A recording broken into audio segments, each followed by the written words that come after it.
Those were some banging Dutch hardcore tunes from Yakuza.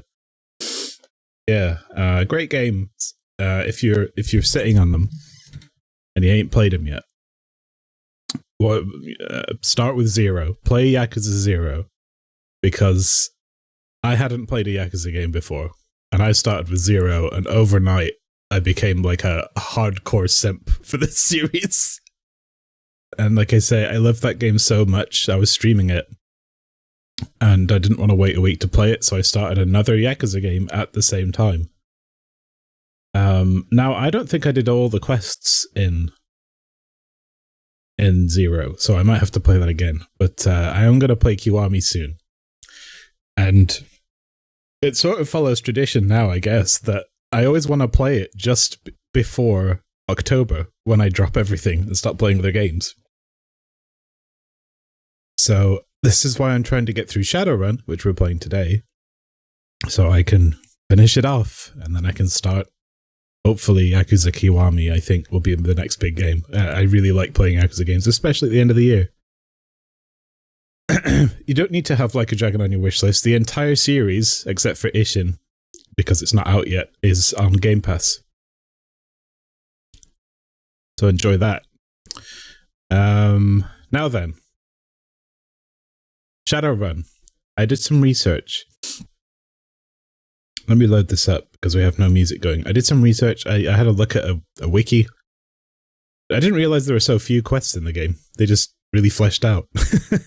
But we're coming up to the end of Act 2 now. Once we do the what do you call it? Sort of personal quests, for our party members, we'll be going down the rabbit hole, hopefully, with Alice. And that'll take us into the final act. So I'm thinking if I can get at least that far today, that gives us one more stream before October. Finish everything off.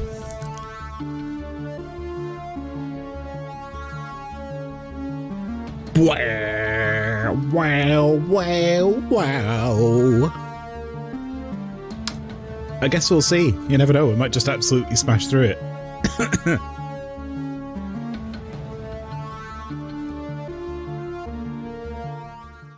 Because here's the thing, we don't really need to worry about, well, we won't be able to upgrade after we do Act 2, because we won't be in the Coats Bazaar anymore. So we won't really have to worry too much about that. But then the depth of the game isn't in upgrading it. The length comes from the storytelling. As long as we don't get another meat grinder cyber zombie mission. Yeah, that really took a lot out of me. I don't know why I sucked so hard at that mission, but I did. Anyway, I did a save just before we finished, so I should be good here. I got my sippy. I got some crisps. They're very... Some potato chips. They're very hot.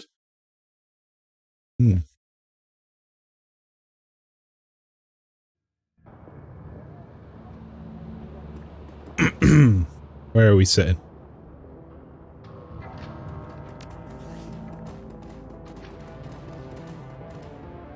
So we got Ager and Glory to do missions for. We also have... Did we do the one for Blitz already? I think so.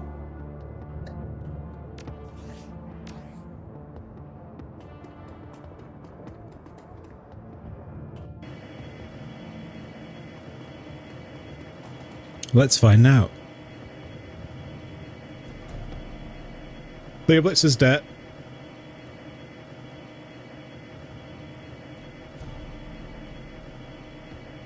Run against As Technology. Didn't we already...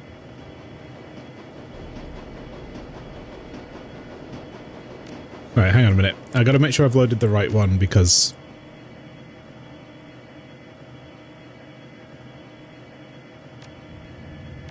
we might have done a load of dialogue last time that it's forgotten about.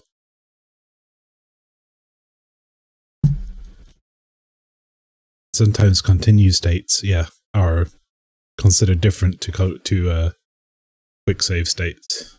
Hello, Mama Boomer.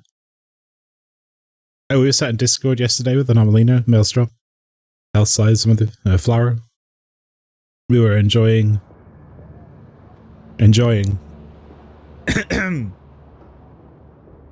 various day life.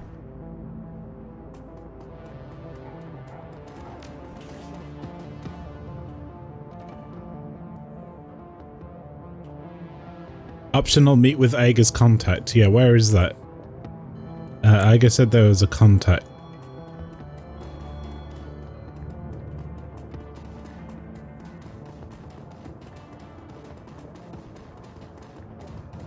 It's a good night and I'm not hungover. Good.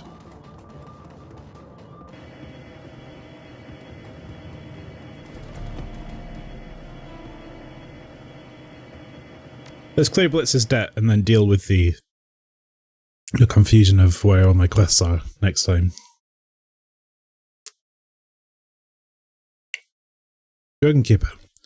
It'd be high up on anyone's list of places to avoid, but that's where you're headed.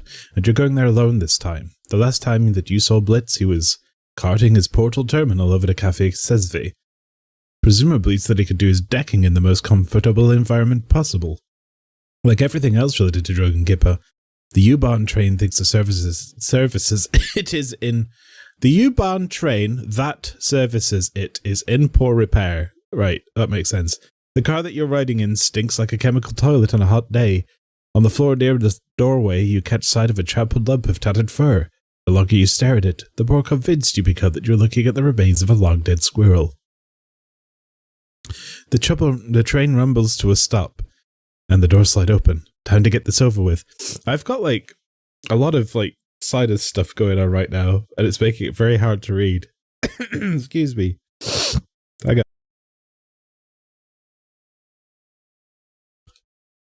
I don't know where that's come from. All of a sudden.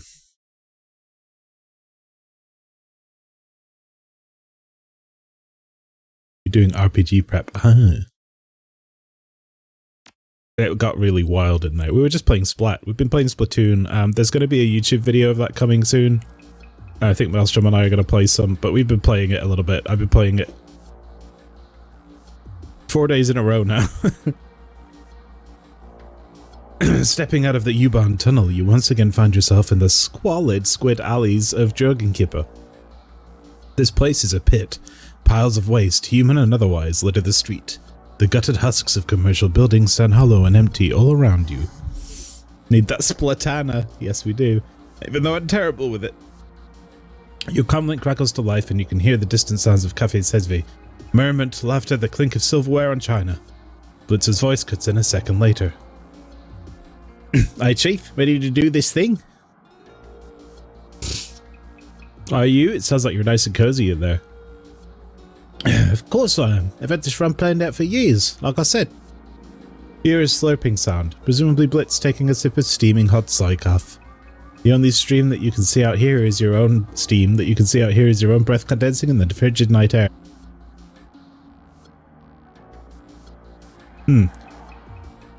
Enjoying your psychoff, buddy? Oh, sure, Chief. Nothing like a nice hot mug of psychoff on a cold night. You're telling me, Blitz. Oh yeah, Chief. I guess it must be pretty frosty out there, huh? Another distant roar of laughter crackles over your comlink. Presumably the patrons of Cafe Sesve are having a lovely evening. Sorry about that, but look at the bright side. You get to have an adventure. That's something, right? Hey, look at that, welcome. You owe me for this, man. Yeah, Chief. Yeah, I do. Is that Kesve? I don't know how you say Hungarian words.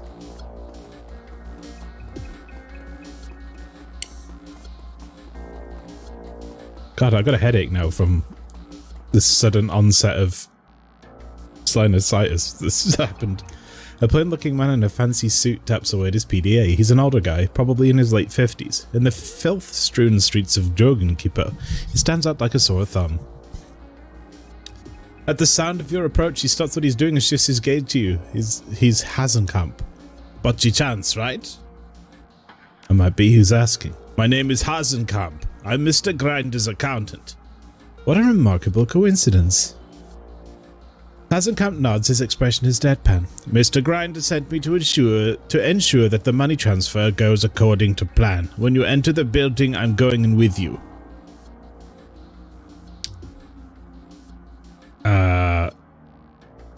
Did you... Sure, I'll take the firepower, but... Well, the merrier, I guess. Welcome aboard. Really? No arguments? Not even a veiled threat? No, because I'll just kill you if you turn on me. I have to admit, I wasn't expecting this to go so smoothly.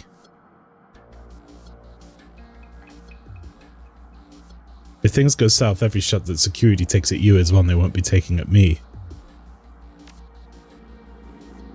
He nods appreciatively. Pragmatic, I like that. And I have to admit, Budgie Chance, this is a pleasant surprise.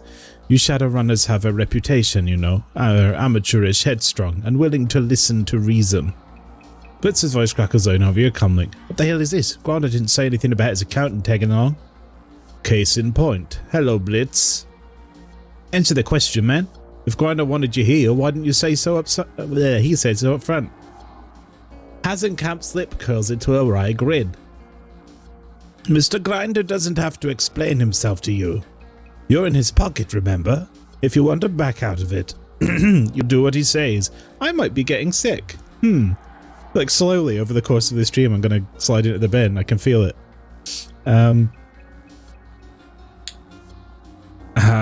Out of curiosity, how did Meat Grinder even know that I'd be here? Your pal Blitz has sent Mr. Grinder a message with a complete breakdown of your plan about an hour ago. You did, huh? Well, of course I did, Chief. How could I be sure that this would get me off the hook if I didn't ask?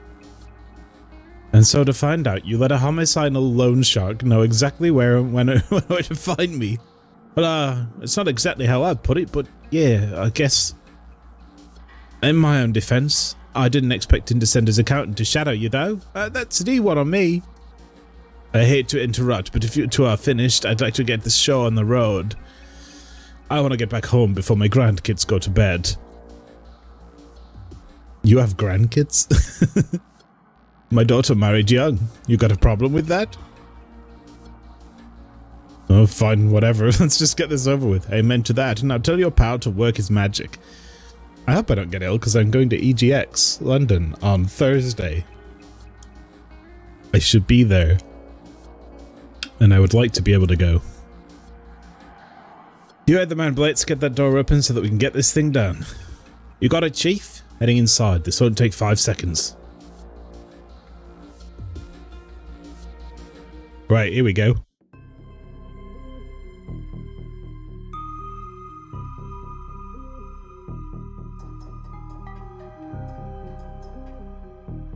I'm going to have a conversation with this metaphysical thing. A gatekeeper I see program stands impassively, waiting to challenge all comers. Visitor identity unknown, please present security code string. Let's see here. Override security access route command trapdoor. There's a brief pause, then the IC flashes twice. Access granted. Yeah, that's what I thought. Easy peasy.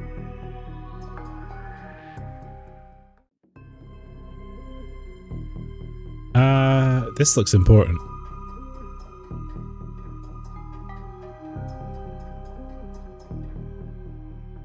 Piece of watch your IC turns, flashing angrily. A rapid-fire sequence of lights pulls out a warning. Keep away.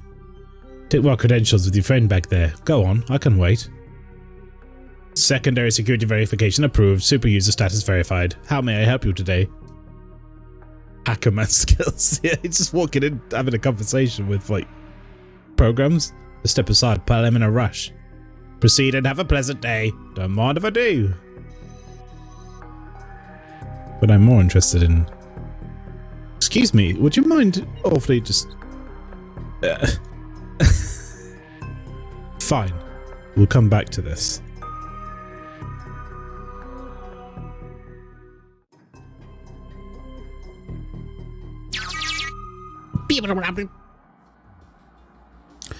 And that should do it, Chief. You're good to head on inside. The main service should be just ahead. A shocking display of competence from the red-haired disaster. That's what Mr. Grinder calls you, pal, by the way. He's got a rap around these parts. For some strange reason, all of his friends keep dying. Don't listen to this arsehole, Chief. He shouldn't even be here.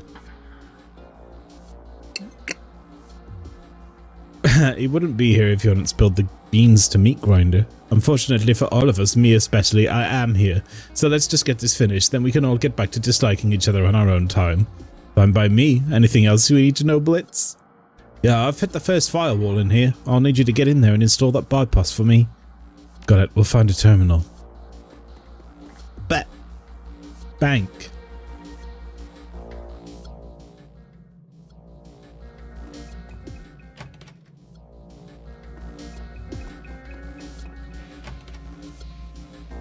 Alright.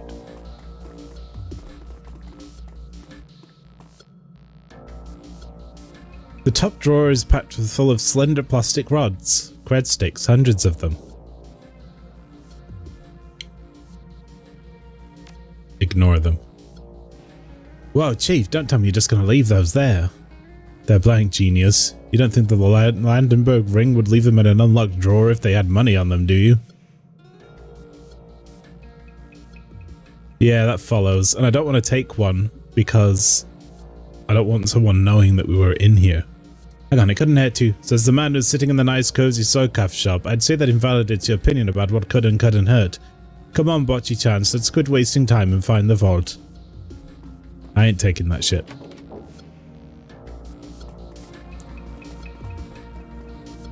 Not risky. The garbage can hasn't been emptied in a while. There's a lot of paper in it. Dig through the trash. You know, we really don't have time for this. Hang on a second, there could be something useful in here. I'm not sure that we're on the same page here, so we should probably hash this out now and save ourselves some time. We are here to fetch the money that your friend owes to Mr. Grinder. That means that we aren't here to dig through garbage pails or steal office supplies, so what you're doing right now could accurately be described as a waste of time. Calm down, man, this is a part of the job. We gotta dig through trash. This is ridiculous. You're on a run with a deadline and you're rooting around in a trash can. It happens more often than you'd expect. The longer we argue about this, the longer it's gonna take. Alright, fine, do your thing, but make it quick. Apparently someone in the Landenberg ring has been using the backs of the statements as scratch paper. The third handful of trash that you liberate from the bin contains a note that catches your eye. From the desk of John Bergman. Hey, where did you score that stuff, man? That juice that you were passing around, that stuff was unreal. I'm serious, man, I haven't been that high since grad school. When you get your hands on more, you let me know. John. What do you make of this, Hasenkamp? Well, let's see. Apparently a man named A scored some juice, and it was really unreal stuff. So what do I make of it? A couple of things. One, the Landenberg ring has some real fuck-ups on its payroll, and two, you're wasting our time. Of the two, I'm more upset about the second, because it involves you keeping me here in this cesspool longer than I need to be. Does this answer your question? Yep. Ask a silly question. Alright, fine. You don't want me to fuck around? Fine. But I'm still taking this medkit.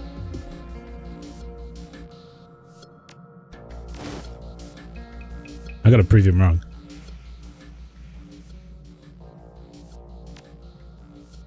Oh, for Christ's sake, here we go again. Quit whining, man. You're disturbing my calm. Alright, fine, search away, but Mr. Grinder is waiting for my call, and believe me, it isn't wise to keep that man waiting long. I'll take my chances. Landenberg Ring is in the process of opening a string of payday loan centers across Dragonkeeper. Oh no.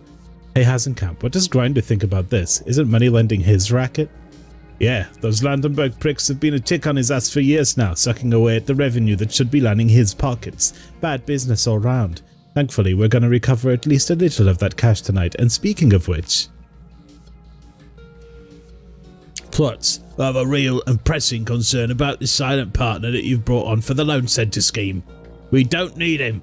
I keep saying it, but nobody listens. Call me. Any idea who this Plots guy is, Hasenkamp? Miserable son of a bitch. I had to share an office with that man for...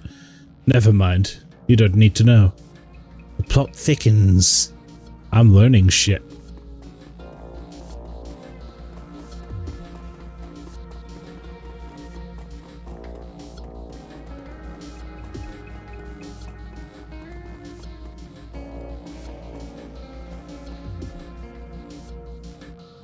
We have to get through that door.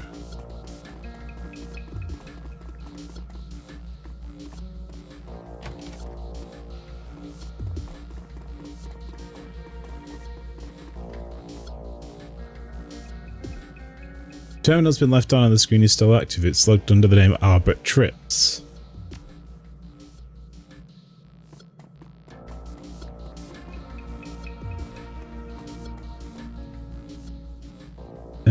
The desk is an oasis of order amidst the chaos of the rest of the building. Papers and chips are stacked neatly or filed by name and date. There's even an old-fashioned coffee mug filled with a random assortment of graphite pencils and ink pens.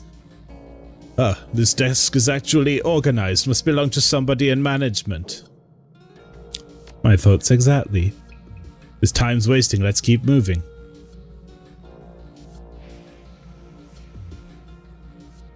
Hang on, there might be something important in here. Fine, whatever, just make it click. Check the drawers. Ah, I thought I had 4 string. Most of the drawers are neatly stocked with stationery supplies, but nothing interesting turns up. Damn. Compilation of financial reports, fiscal health of a small corp. Each corp in the pile has an uninteresting and evocative project underway. An interesting... Wait. How did I read that as an uninterested... uninteresting, innovative, when it says interesting, innovative. My brain's broken. Unfortunately, all are also in dire financial straits, and at least half of them are teetering on the edge of bankruptcy. Despite their impending insolvency, the files suggest buying heavily into all of them. Apparently, the Landenberg sources have led them to believe that all these corporations are on the verge of being acquired by a single megacorp. A financial crime ring is involved in insider trading. Shocking. Now, can we please move on? Sure, maybe there's some nice binder clips in there for you to play with, or a staple remover you'd like to steal. Let's go. Mate, you complain all you want. I'm gonna waste more of your time the more you complain. It's just the way this goes.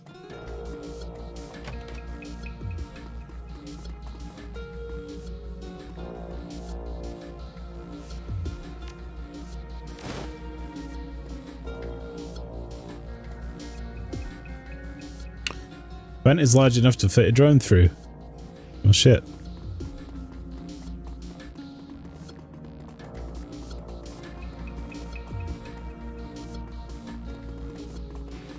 Run! Quick, faster!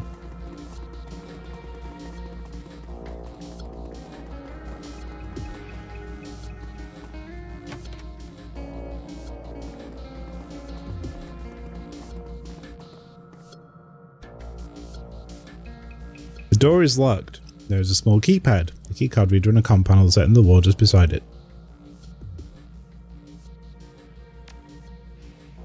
And you press the call button. A shrill buzzing sound fills the air. There is no answer. I press the button again and hold it. The buzzer screeches like a frightened animal, then sputters and dies out. Moments later, a high-strung voice warbles out of the speaker. Who the hell are you and why are you leaning on the goddamn door buzzer? The voice has a shrill, tumultuous quality that you recognize instantly. This guy is riding a stim high. You're sure of it. Who wants to know? Who? John Bergfalk, that's who. I'm the one who keeps these servers protected, and I can't do it if you keep interrupting me. Voice calms down, goes soft. Somehow, it isn't an improvement. Now you tell me who you are. Answer up, chop chop. Bocce's gonna be like, oh, calm down, John, it's me, Albert. Albert? Werner screams into the voice on the other side of the speaker. You don't sound like Albert. I have a cold. Open the door. You know that you're not supposed to be in here. Not after what happened last time. We've already gotten our one and only warning, remember? Yeah, sure, I know, but I also know that I've got a bottle of the good stuff in my bag. Because we learned all this from the trash.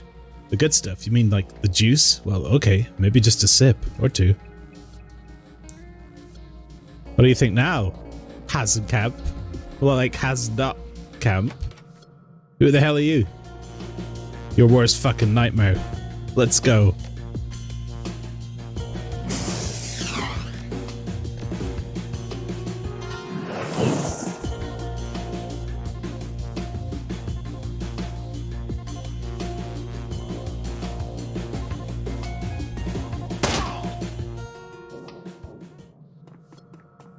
Anyway.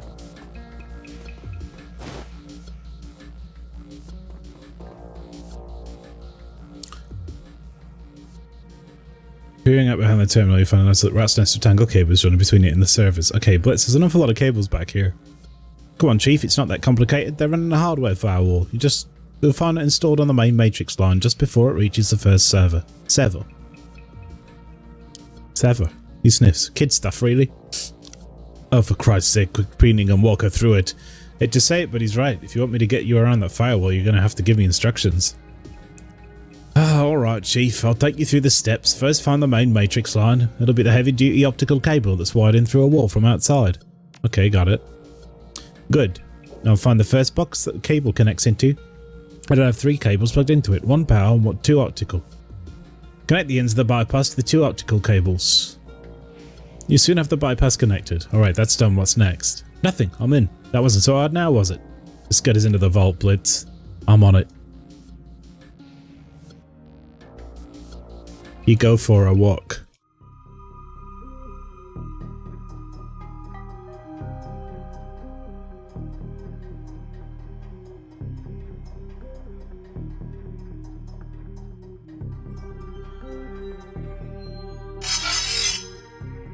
An activation bit. Time to go find a socket to plug it into. Yeah, this one, because I can't fucking get out, mate.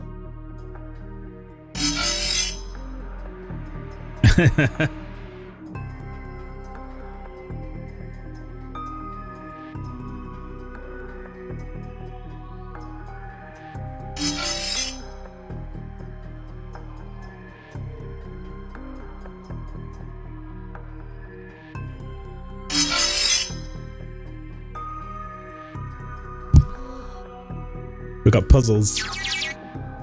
Hey Chief, I found something that you might want to have a look at. What is it?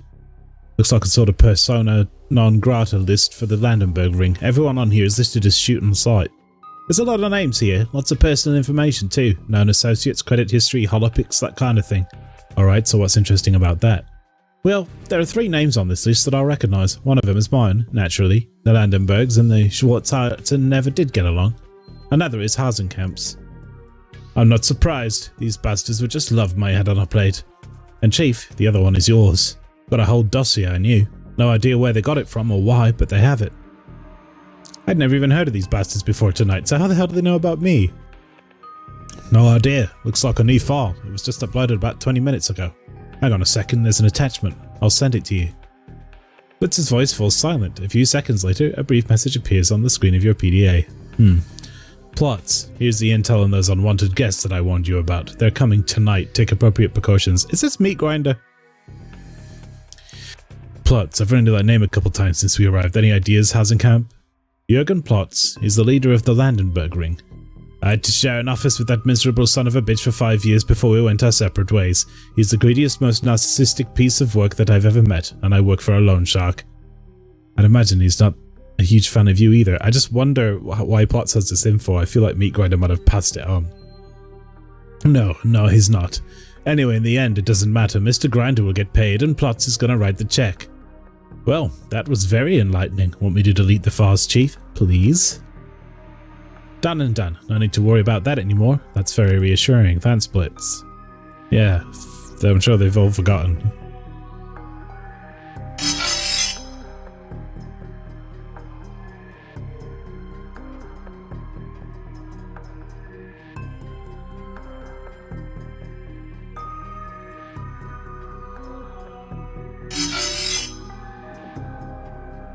This is like underground, I think it is, yeah. We're doing the big hacker man.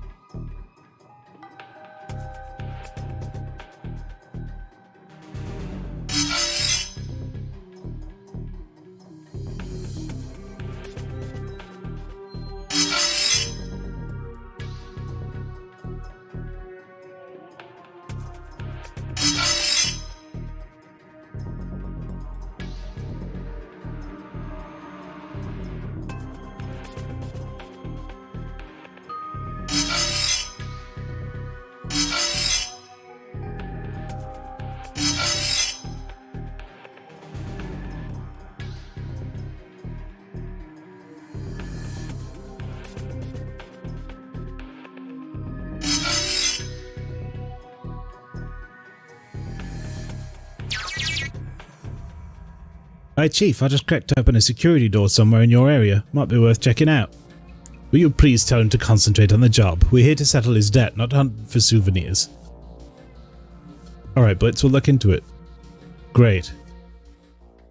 The third option was, you're a big boy, tell him yourself.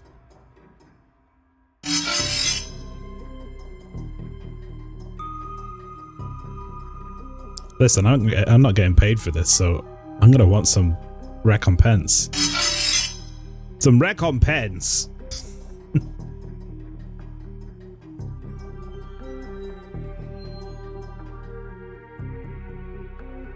Yoink.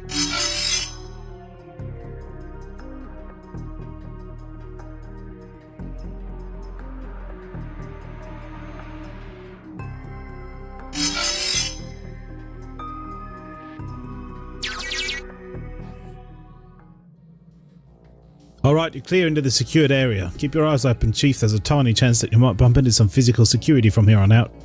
Other than that crazy guy in the server room, you mean? Yeah, other than him. Who said there wouldn't be any security in this building? Easy in, easy out, no security. That's what you told Mr. Grinder. Those were your exact words. Yeah, well, the situation has changed a bit. Look, I'm not saying that you will hit security, I'm just saying that you might. So keep your eyes open and lower the next firewall, okay? We'll keep our eyes peeled.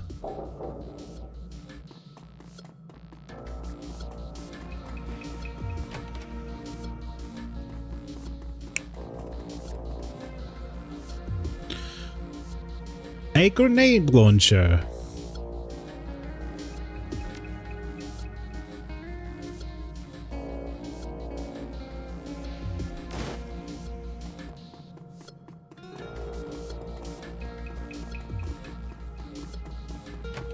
Grenade launcher.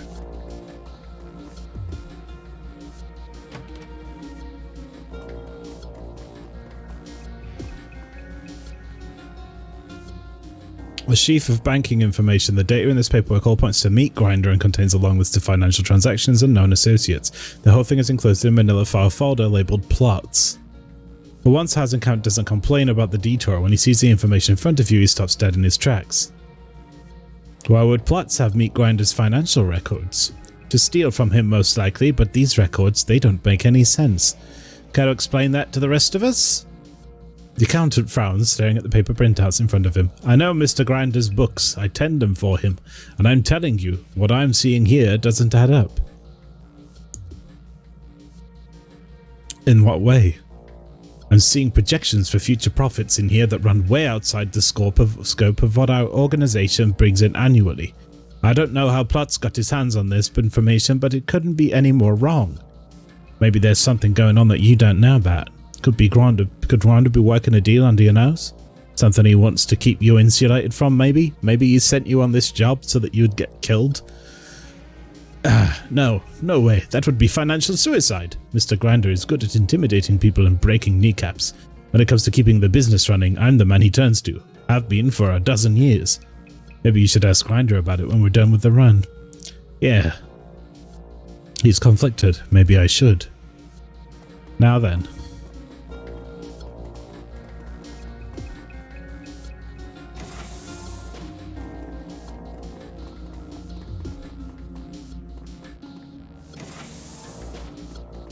Combat room? Feels like a combat room.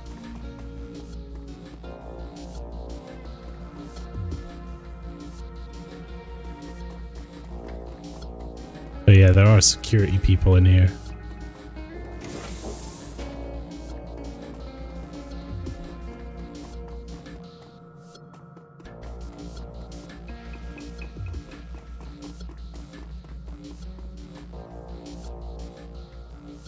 This looks like the terminal Blitz was telling you about. Disengage the second firewall. The button depresses with a meaty thunk. That's done it, Chief. The final firewall just went down. I should be clear to access the secure node now. Get to it then. Done and done. This will be easy as pie. You just wait and see. That's all fine and good, but to be quick about it, there were some guards in the other room, and I don't want to be here if they decide to come exploring. Yeah, I'm on it. You two cool your jets. I'll let you know as soon as the vault door is open. Something tells me we're going to have to fight them anyway at some point. They got that meaty thunk bud for their console keys. Yeah, they got the keycaps.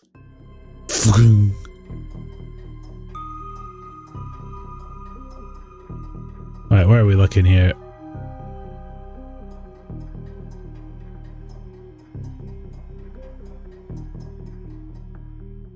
Well,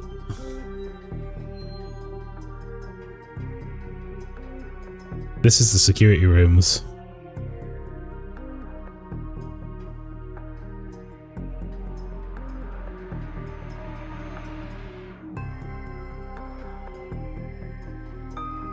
Something tells me I might need that on the way out, but not right now.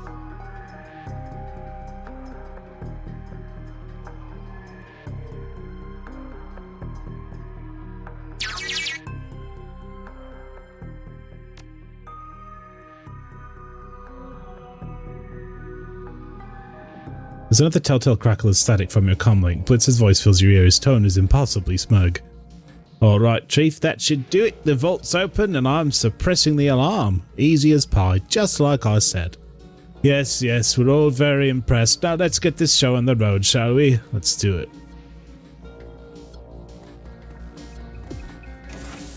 Smug mode activated. As you approach the terminal, Hazekamp steps forward. I'll handle the transfer from here, thank you. Be my guest. Not my bank, do whatever you want. Hazenkamp's fingers dance over the terminal's keypad. A progress bar winks under the screen and rapidly climbs towards 100%. Very good, only one more thing that needs doing and then we can get out of here.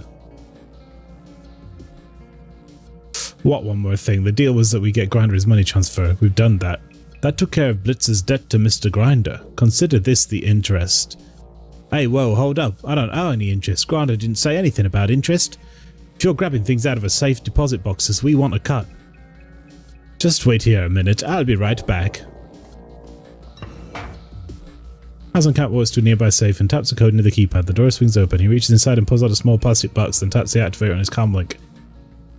Yes, Mr. Grinder, the package is secure. That's right, I'm holding it right now. I'll have it in your hands within the next 15 minutes.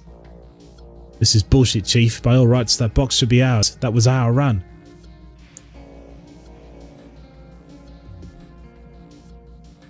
Do you even know what that box is, Blitz? Well, no, but I still want it. Remind me, Blitz, what was the purpose of this run? To get me out of hot water with Meat Grinder. And Meat Grinder wants the box, right? Well, yeah, but nothing. I came out here to bail you out, not to get you a mystery box. Alright, Chief, if that's the way you feel about it, I'll drop it. For now. Thank you. Blitz falls into a disgruntled silence. You can hear the soft murmur of Hazenkamp speaking into his comlink from across the room. Finally, he taps the power button and deactivates the device. Alright, the deal is done. Let's get out of here. And serious, Blitz. We aren't fucking with that guy anymore.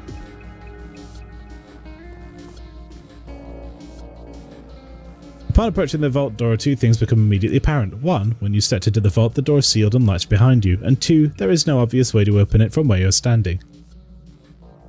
Scot-free, no questions asked, or mystery box. Oh, it's tempting, don't get me wrong, but I didn't come here to get a mystery box. There'd be more mystery boxes. It's just stuff.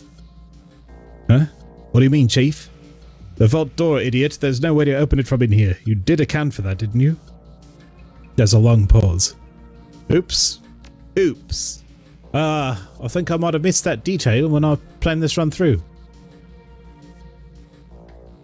Let me get this straight, Blitz. You planned how to get us into the vault in excruciating detail, but you didn't bother figuring out how to get us back out again.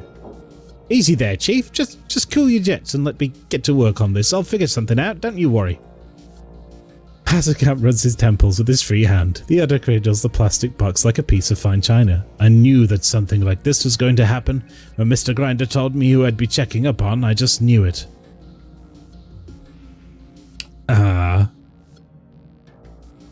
We all make mistakes. What's important is how we handle them, right, Blitz? Right, Chief, and boy am I going to handle this one. Just you wait and see. Give me 2 seconds and I'll have you out of here. 1, 2... There is a long pause. Finally, Blitz speaks again. His voice is strained. Alright, Chief. I think I can see how to get you out of there. You give me the go-ahead, and I'm going to try something, but there's a catch. Blitz is taking the piss. He's a scamp. That's why I've like, no, we're not having the box, because he's a fucking scamp. He'll get us in trouble again. I'm not letting him do that shit. Of course there's a catch. What is it? Well, right now, I'm keeping about 4 different alarms from triggering. No big deal, I can handle it. But I won't lie, opening that door is going to be tough. It'll take concentration. I don't think I can keep all 4 alarms locked down while I'm doing it. So you're telling us that in order to open the door, you're going to have to set off the alarm. Do I have that right? Well, technically you set off the alarm when you stepped into the vault. All I'm doing is keeping the signals locked down so they can't get out. And I might be able to release the lock fast enough to catch the alarms before they sound, but I can't guarantee it. How reassuring. Alright Blitz, go ahead and do your thing. I believe in you. Seconds later, the vault lock releases with a heavy thunk. Done and done, Chief. Nicely done, Blitz. Okay, there's the alarm. Your sentence is interrupted by a shrill wailing sound. That's our cue to leave. Yep. Can't say I didn't warn you. You better get out of there. The alarm is going off in both Meat Space and the Matrix. Reinforcements are on the way. You don't want to be there when they get here. That's an understatement. Let's get the hell out of here. It's okay. We'll shoot our way out. And if that guy dies, I'll take the mystery box. And then everyone wins. Except that guy.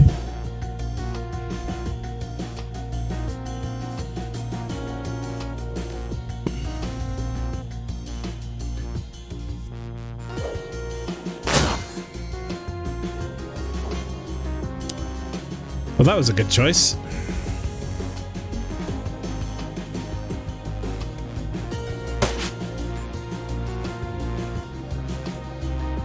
This is a cool tune.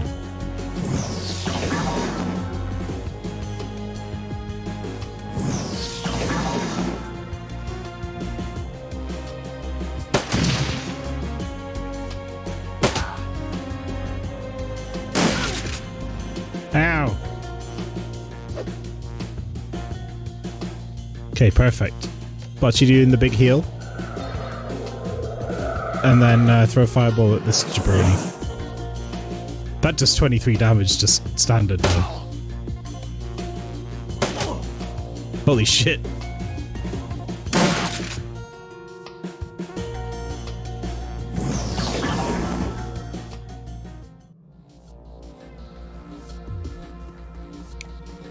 Okay, but maybe you want to hack into some security shit now?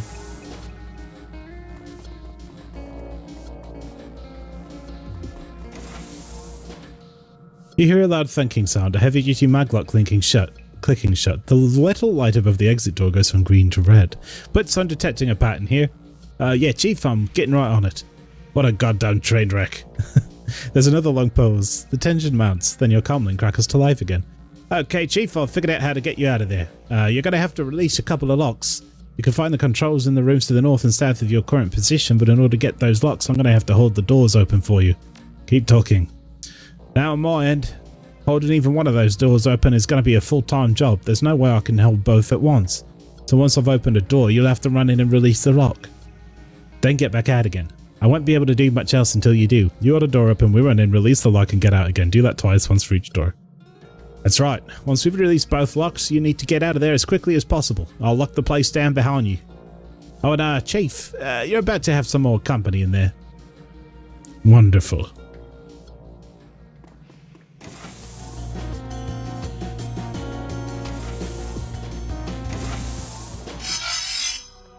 Aha!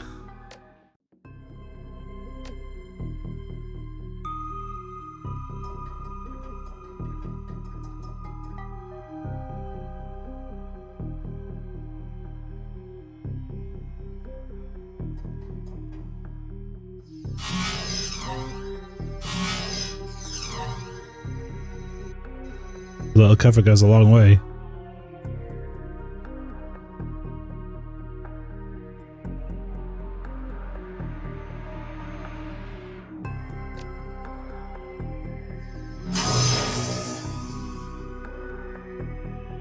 Oh, that hit Blitz as well.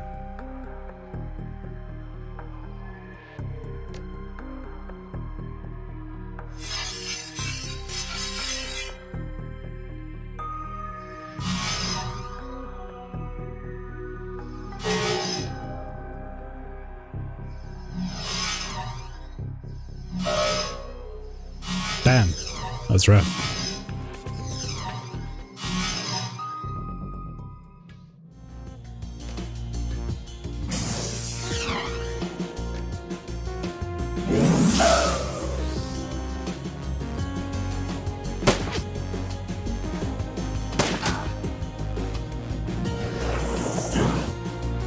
might have to keep him alive a little bit.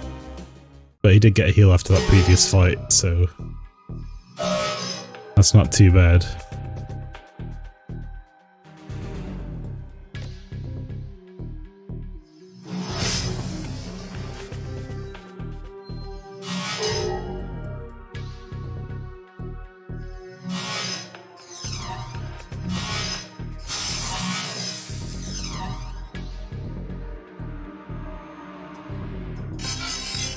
Ah, shit.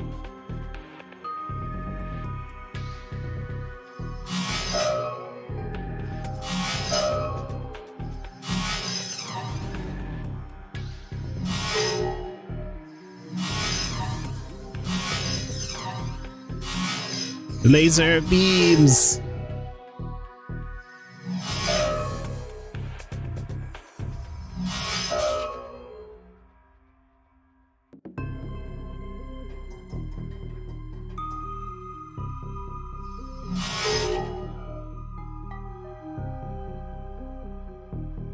Okay, that's good. Oh.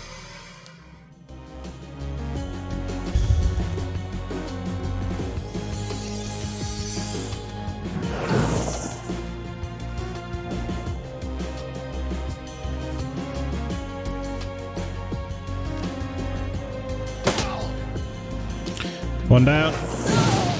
Oh, 27 damage! Oh, shit.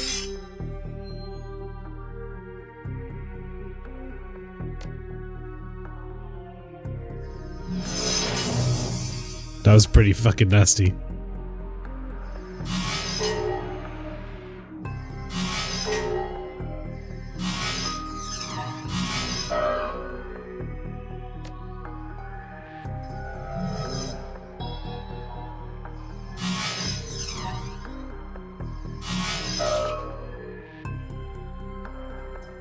Sit down here.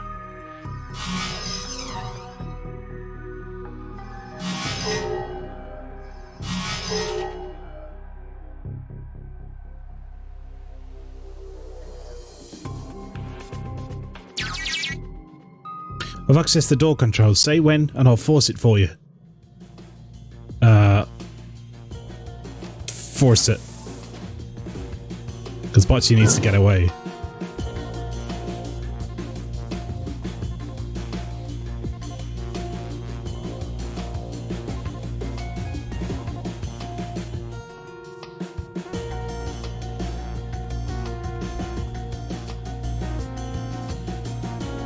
Does this guy have any heals? He does.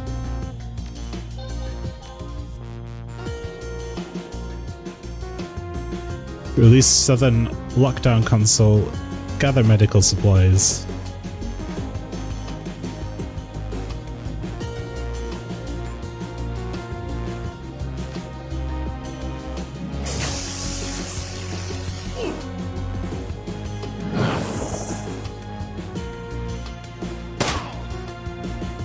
Wow, that guy made a mistake.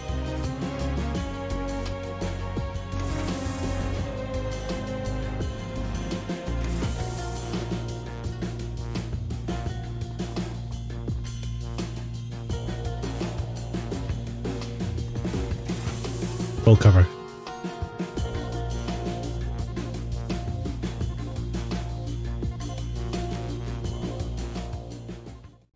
Okay, nice.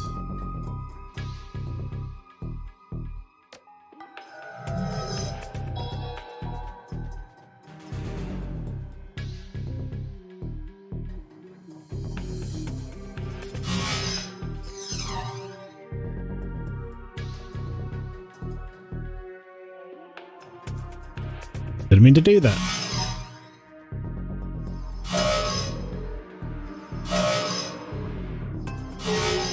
It worked out, I guess.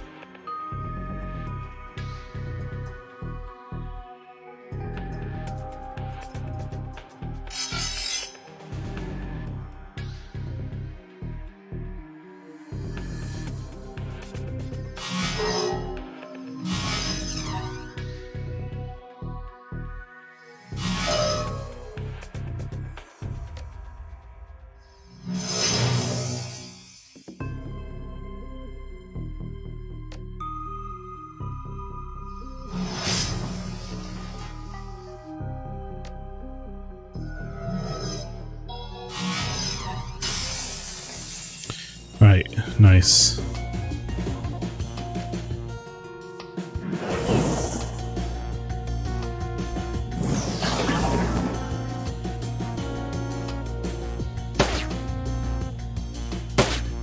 Come on, man.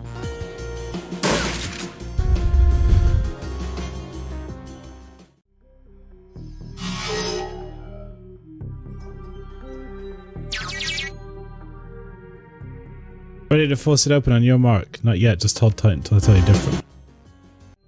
Alright, yeah. Do it.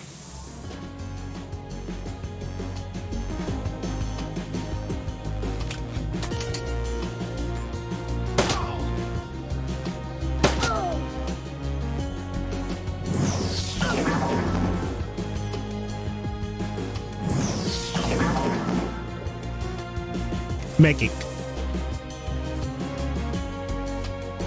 Alright, I'm gonna move into the ley line.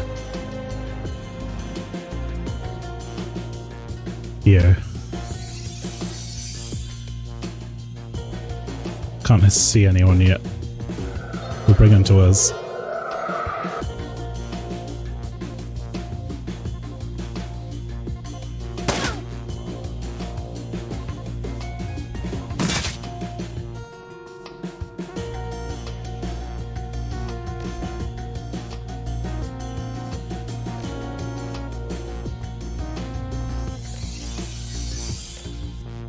Blank.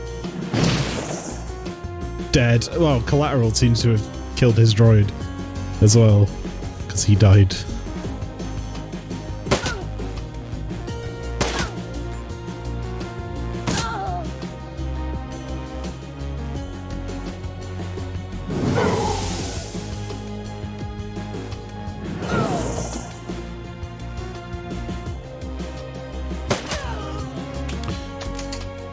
Good shit.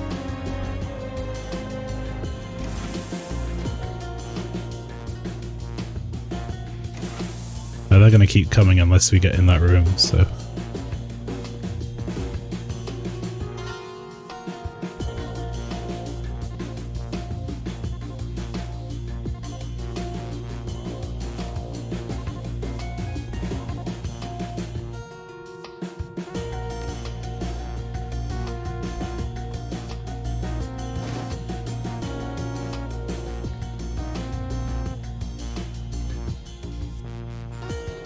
Let's done it, Chief. Bailing out of there. Once you've both made it to the next room, I'll lock the door behind you. This should buy you a few seconds at least. We're on it.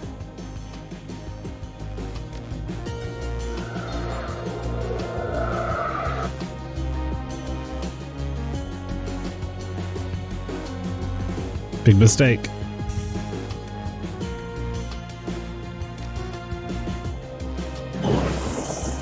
$48 damage.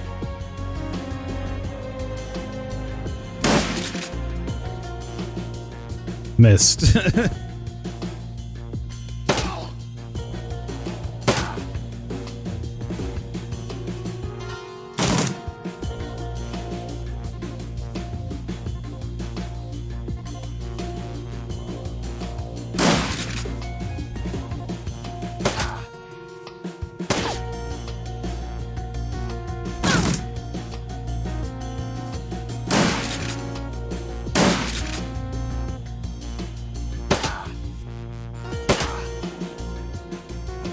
Tanky.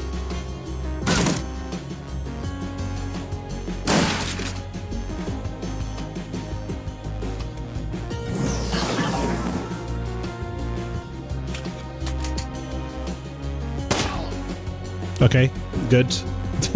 Very dead indeed.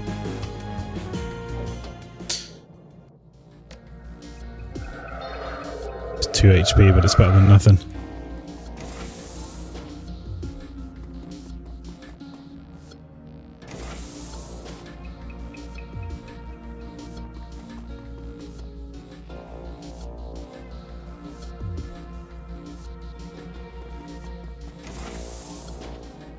There's a lot of bursts of static from your comlink. That should take care of that. All locked up tight. And you should be clear to make your exit. Thank God for that. I hate to admit it, Blitz, but you did good back there. Hey, thanks, Hazenkamp. Yeah, you too.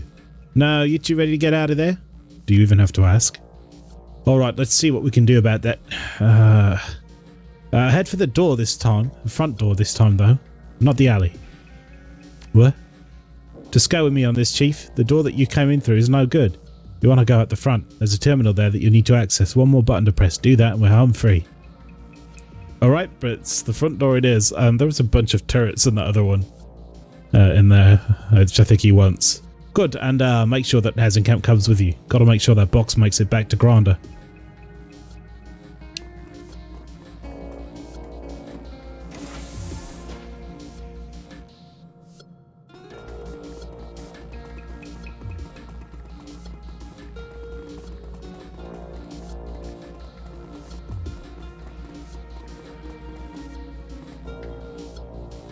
Game saved.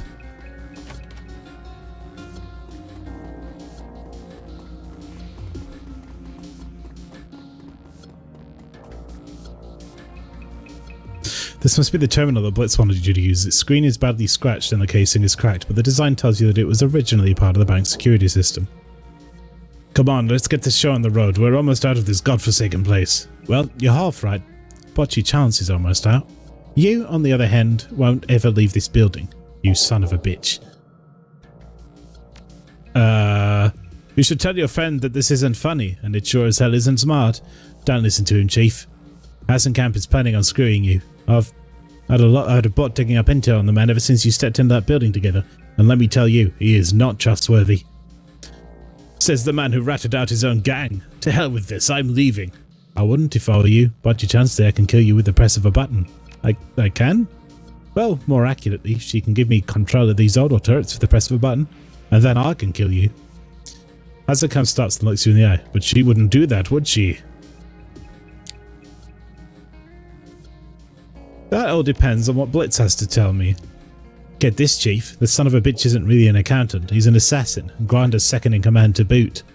Making people disappear is his job, Bocce Chance. No way Grinder would have sent him if he decided to let you walk out of there alive. That true, Hasenkamp? The bit about my place in Mr. Grinder's organization? Sure. But the part about me killing you? No. I intend to walk out that door, give the box to Mr. Grinder, and go home to my family, like I said. Why the lie? Why tell me you're an accountant? It wasn't a lie. I am an accountant, and I'm here in that capacity at Mr. Grinder's request. People can be more than one thing, you know. Don't let him sweet talk you, Chief. Push the button and let me blow him away. Bocce Chance, listen to me. Your pal is a thief and a killer and a rat. If you push that button and I'll die, sure. No, you push that button and I'll die, sure. But Mr. Grinder is waiting for me, and he's waiting for this box, and you don't want the kind of trouble that's going to come your way if I don't get it to him. By all rights, that box should be ours, Chief. This was our run. Grinder can't have the money and the box. That's just unfair. See what I mean? That's what this is all about. He wants the box. He doesn't even know what it is, but he's willing to kill an old man for it. How is that not sending up red flags for you? I'm telling you, I work for a loan shark, and I wouldn't feel safe around this guy.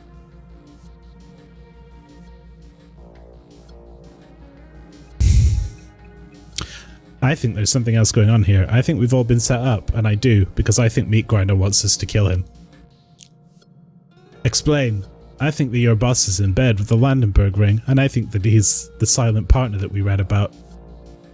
An astonished chuckle erupts from the old man. Mr. Grinder, working with plots, are you high? No, I'm dead serious. I've known Mr. Grinder for 12 years, and I'm telling you he would never work with that son of a bitch. Besides, if that were true, why would he have sent me in here to help you rob the place? Are you familiar with the phrase killing two birds with one stone?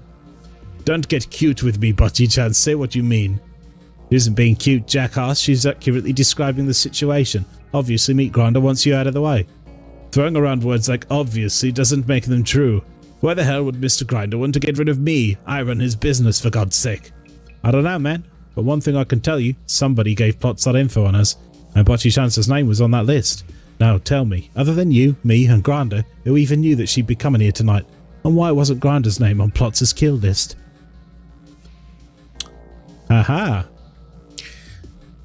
Lone Shark Assassin's Lieutenant talking about red flags, right? We also found those financial projections, remember? The ones that showed a massive increase in Grinder's future profits. Those were fake. Or they were real. and your boss is cutting you out of whatever he has planned. No, no way. Mr. Grinder wouldn't do a thing like that, not to me. I think that Grinder has gotten tired of competing against the Landenberg Ring, and I think that he and Plotz are planning a merger. Their business models work well together. The Ring tricks idiots into taking out predatory loans, and Grinder shows up to collect. You get the irony of what you just said, right? Sure, I get it. And you get that your boss is cutting you out of his operation, right? Wake up, man. Grinder's in bed with Plotz, and they don't want to share the sheets with you. There's a long pause. Hasenkamp stares at you, processing what you've just told him. He opens his mouth to speak, then closes it again. From what you've told us about Plotz, he wouldn't want you in the picture either. There's bad blood between you two, right? Hasenkamp's face has gone ashen. He nods dumbly. Yes, there is. That seems pretty clear-cut to me. Well, he glances down at the plastic box cradled in his arms. Son of a bitch. There's a long pause. Finally, Blitz breaks the silence. So I guess that means we're on the same team now, right? Yeah, that's right. And as a show of good faith, I'll tell you. Your pal was right. Grinder sent me here to see that the transaction went through smoothly, yes, but he also wanted me to kill you. Told you!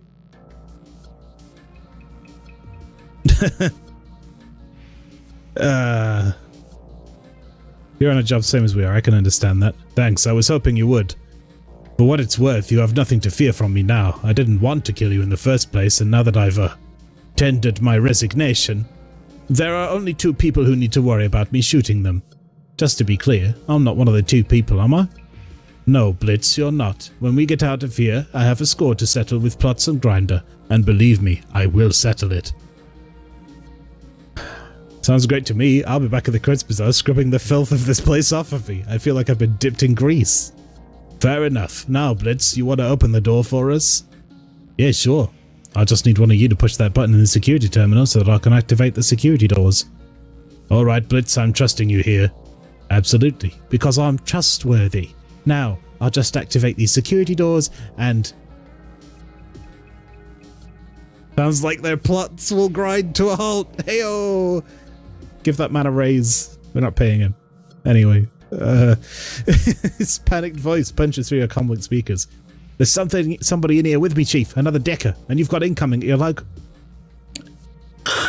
Get ready, Hasenkamp. We're about to have company. Okay. We managed to smooth things over. And now Plotz and Grinder are in for a real hell of a time. They're going to have bigger problems than Blitz.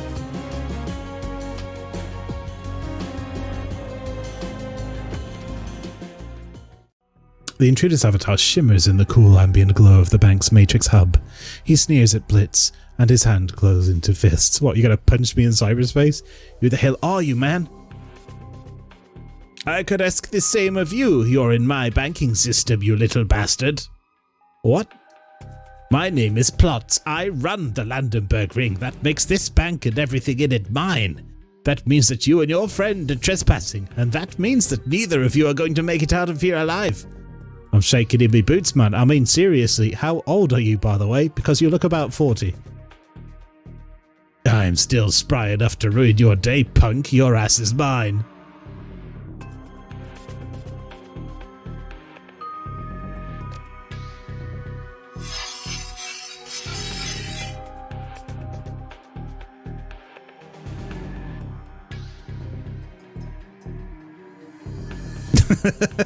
Just run away. And get the exploder on this guy.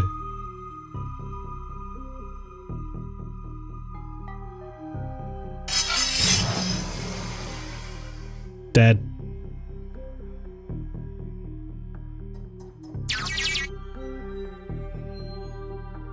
That's okay. I kind of wanted that distraction so that I could focus on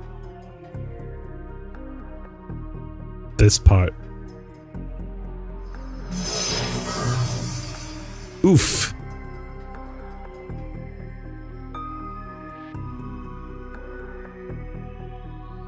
I see.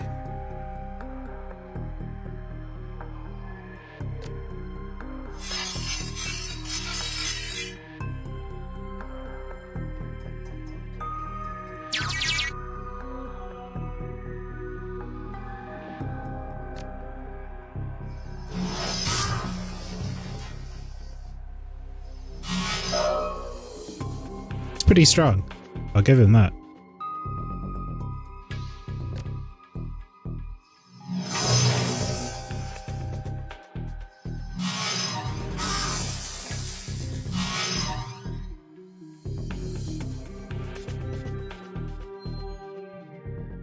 We're having a hacker battle. Oh, man, I want to be here, but there's so much danger. Okay.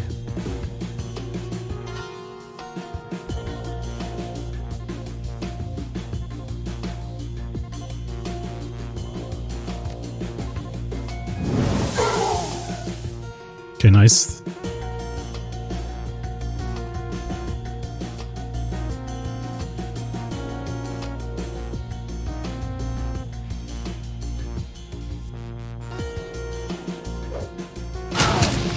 Very nice.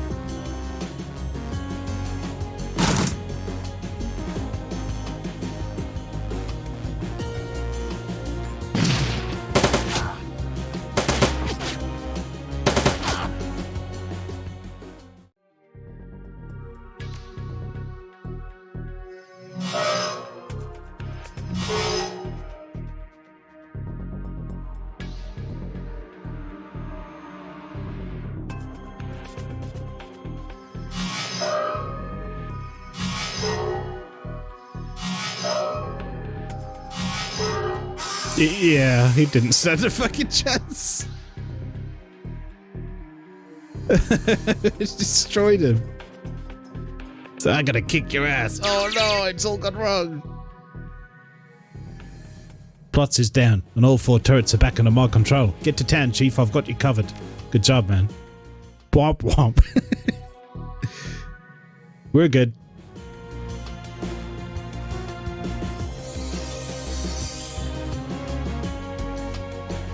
Fishoo! He's dead.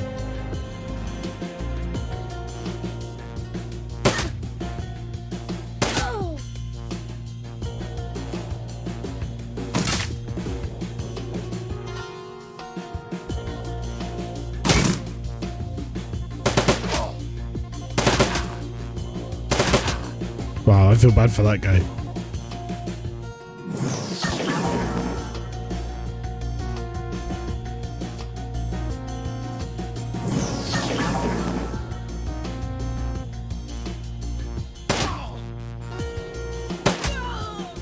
Nice. Good shooting. Oh, more dudes.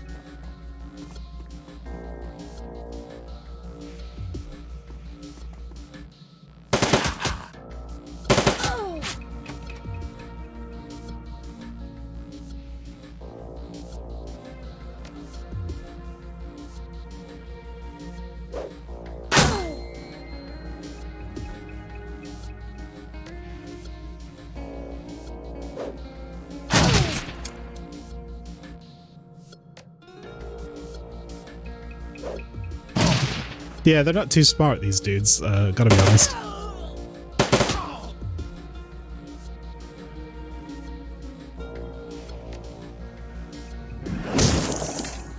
$56 damage.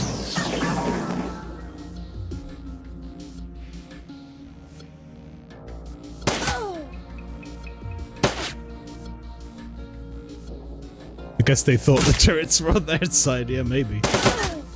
Well, they're clearly not. Dead.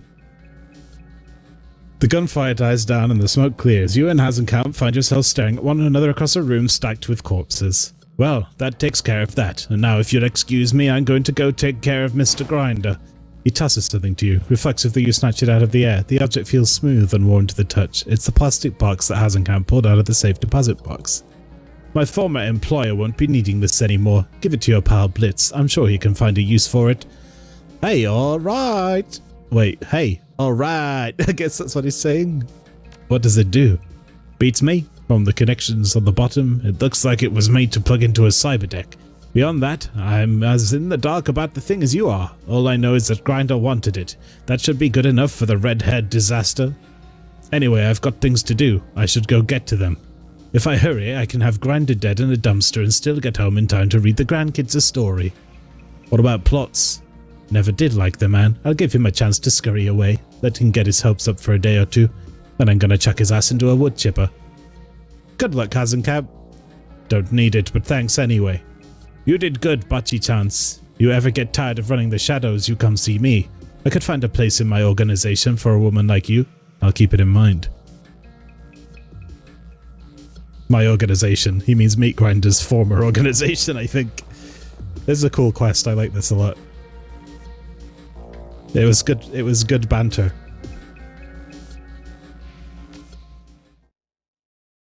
And a nice mix of combat and decking stuff, I think. That was a cool quest. The ride back to the Crits Bazaar is a lonely one. The train car smells a little better than the one you rode in on. It isn't great, but at least it doesn't leave you gagging. Still, things are looking up. You've helped Blitz pull himself out of hot water, and with any luck at all, you'll never have to set foot in Dragonfall again. After a long, boring trip, the car rattles to a stop. The doors slide open. You're home. Hazenkamp's like, I've been betrayed by my boss. Well, looks like it's Stunks time. Yeah, he's literally just like, well, I am an assassin. I guess I'll just kill him and take all of his shit. So, okay, yeah, I mean, I would. Okay, so should we talk to Blitz now, and then we'll go and do Ager's one?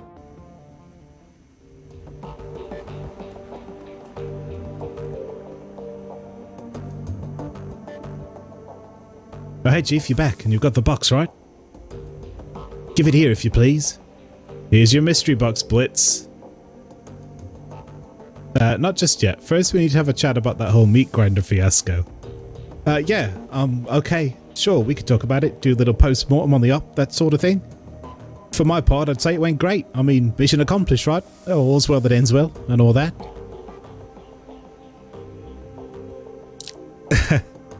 In the future, we're going to let Ansel do the planning for things like this. He's good at it. Yeah, that's fair. He's had a lot of experience at planning this sort of thing. One advantage of being an old guy, I suppose. So anyway, was there anything specific that you wanted to go over? Go on, I'm all ears. It sounds like you're in the clear with Hazencamp. Do you have any other debts that I need to worry about? Nah, nothing worth mentioning. And I mean it this time. We've been making good money and I've paid off everyone else already. You've got nothing more to worry about from me. The vault door, the one you forgot to account for, was it really an accident? Of course it was, Chief. I'm shocked that you'd even ask. What do you think, that I'd purposefully strand you in a bank vault? I mean, what kind of asshole would I have been to do that? If that wasn't part of your plan, then it was an oversight of epic proportions. You can see how that isn't much better, right? Oh, come on, Chief. Like you've never made a mistake. Look, you can lambast me all you like. Aside from that one little detail, the plan was perfect. I'm proud of my performance in there. Aside from that one incy-wincy little detail. Yeah, actually, it was pretty good. Alright, I'm satisfied. What do you want to talk about? How's the Emily thing going? Yeah, actually, I've made some headway for the first time in a year. I've got a solid lead. I thought I'd look somewhere. Looked everywhere. Between my contacts and myself, we scoured all of M's old haunts, both in Meat Space and the Matrix. What I never thought to do is dig for clues in my own cyber deck. Seems so obvious now, but back then I couldn't see it. I mean, she was running from me, right? So why would she leave any breadcrumbs for me to find? Anyway, I did some housekeeping and I discovered something. On the morning that Emily disappeared, some information vanished from my cyber deck as well. She did a good job covering her tracks, but I can see the signs. She grabbed the file and ran. End of story. What kind of data we're talking about? No idea, Chief. I grabbed it on a lark when me and Emily were goofing around in the Matrix. The file was encrypted all to hell, and I never could get it open. I only took the damn thing because she told me not to. She said that security would be too tight, that I'd get myself killed. But I waltzed on in there and took it all the same. You should have seen me, Chief. It was a thing of beauty. I don't think I've ever been as much on my A-game as I was that day. Blitz, where did you take the data from?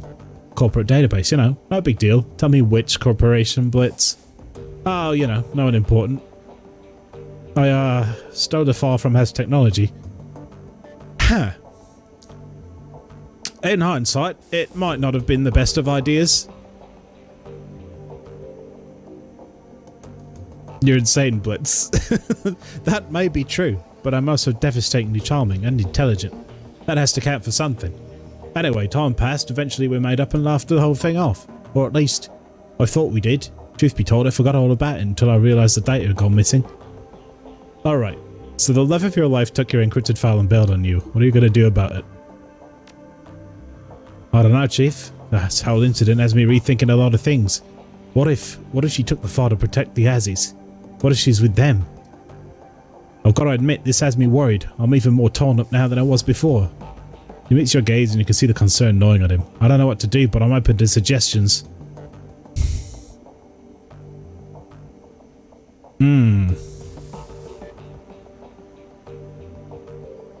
Your ex did you a favour. If the Azzies hadn't come after you yet, they probably aren't going to, so drop it and move on. Or if she hacked your deck, you can't let her get away with it. Your reputation's at stake.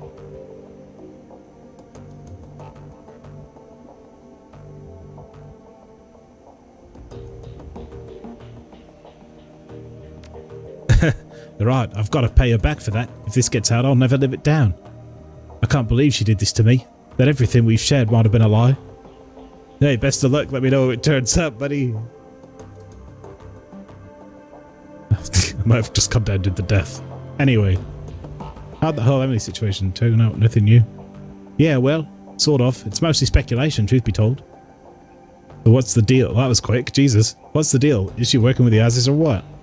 Nah, I don't think so, but I do have a new lead. After our talk, I went wading into all the espionage and matrix hubs that I could find. Nothing too deep, don't worry. I don't want to set off any alarm bells, but I had a hunch that if I poked around long enough, I'd find something that might lead me to Emily. And sure enough, I did. A message from the genuine article herself.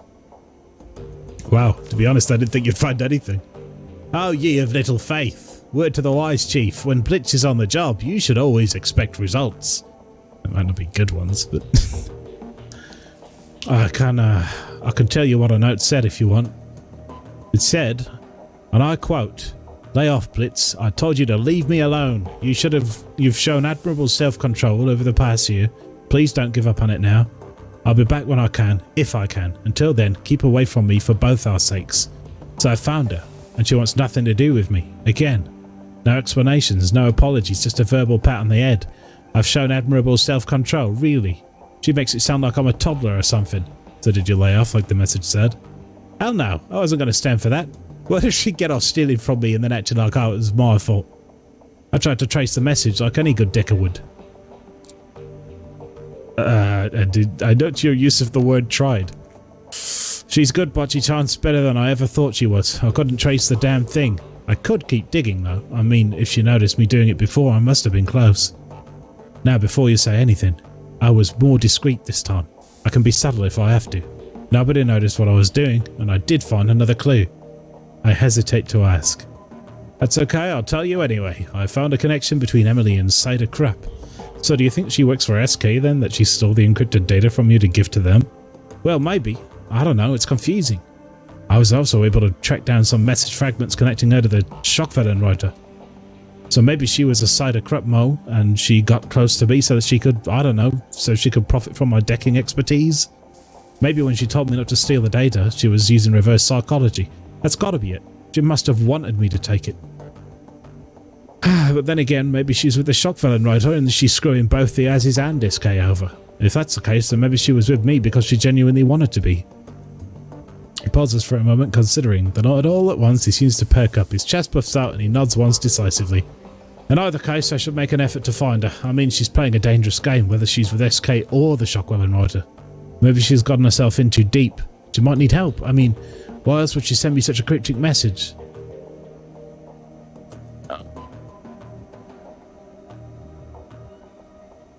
It's up to you, Blitz. At the end of the day, you're going to do whatever you want to do anyway.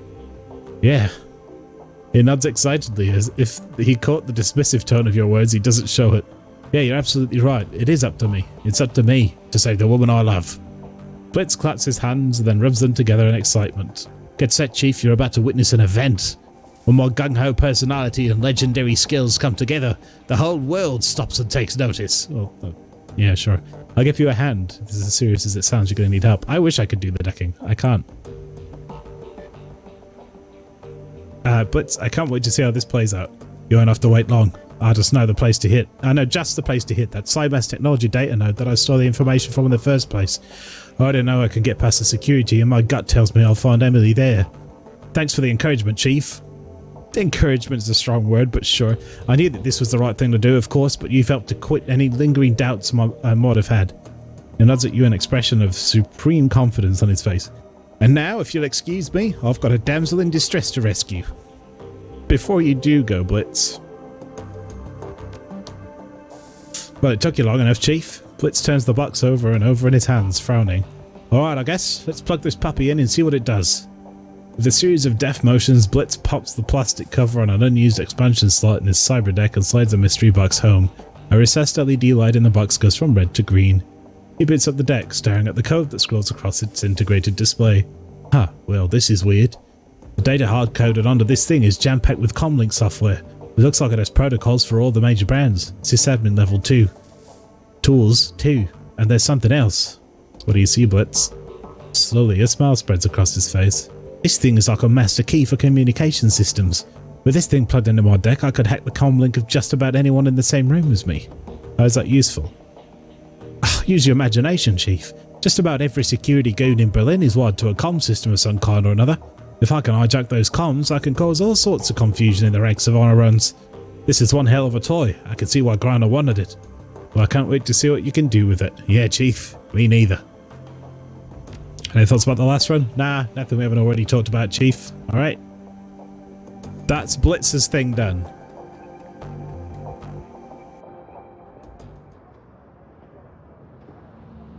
For now.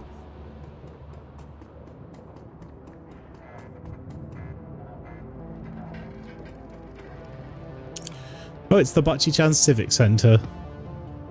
They gave me a blue plaque. Isn't that nice?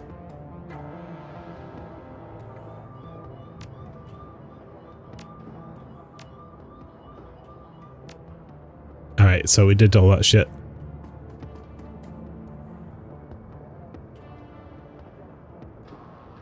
Even from a distance, it is clear something's not right with Lane. Coming closer, you can see dried blood on his face and clothes, as well as a few discolored blotches that pass for bruises on troll skin. More noticeably, there is considerable damage to the man's left prosthetic leg, which he now tends to with tools as antiquated as the leg itself. The hell happened?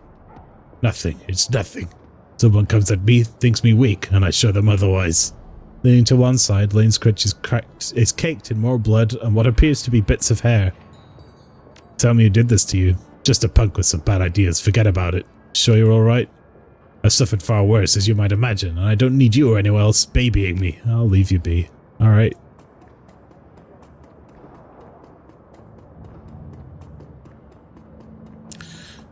Let's have a quick note at Simi, see if Simi's doing alright.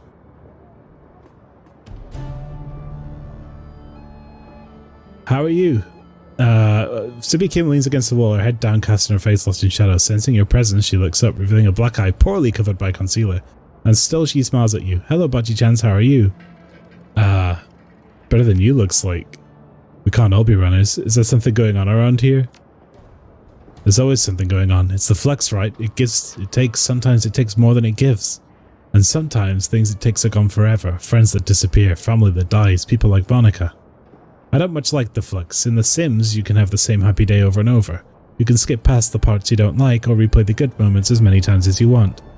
I can't think of any parts of real life I'd want to play over, and plenty of parts I wish I could skip. You take care of yourself. Someone's been going around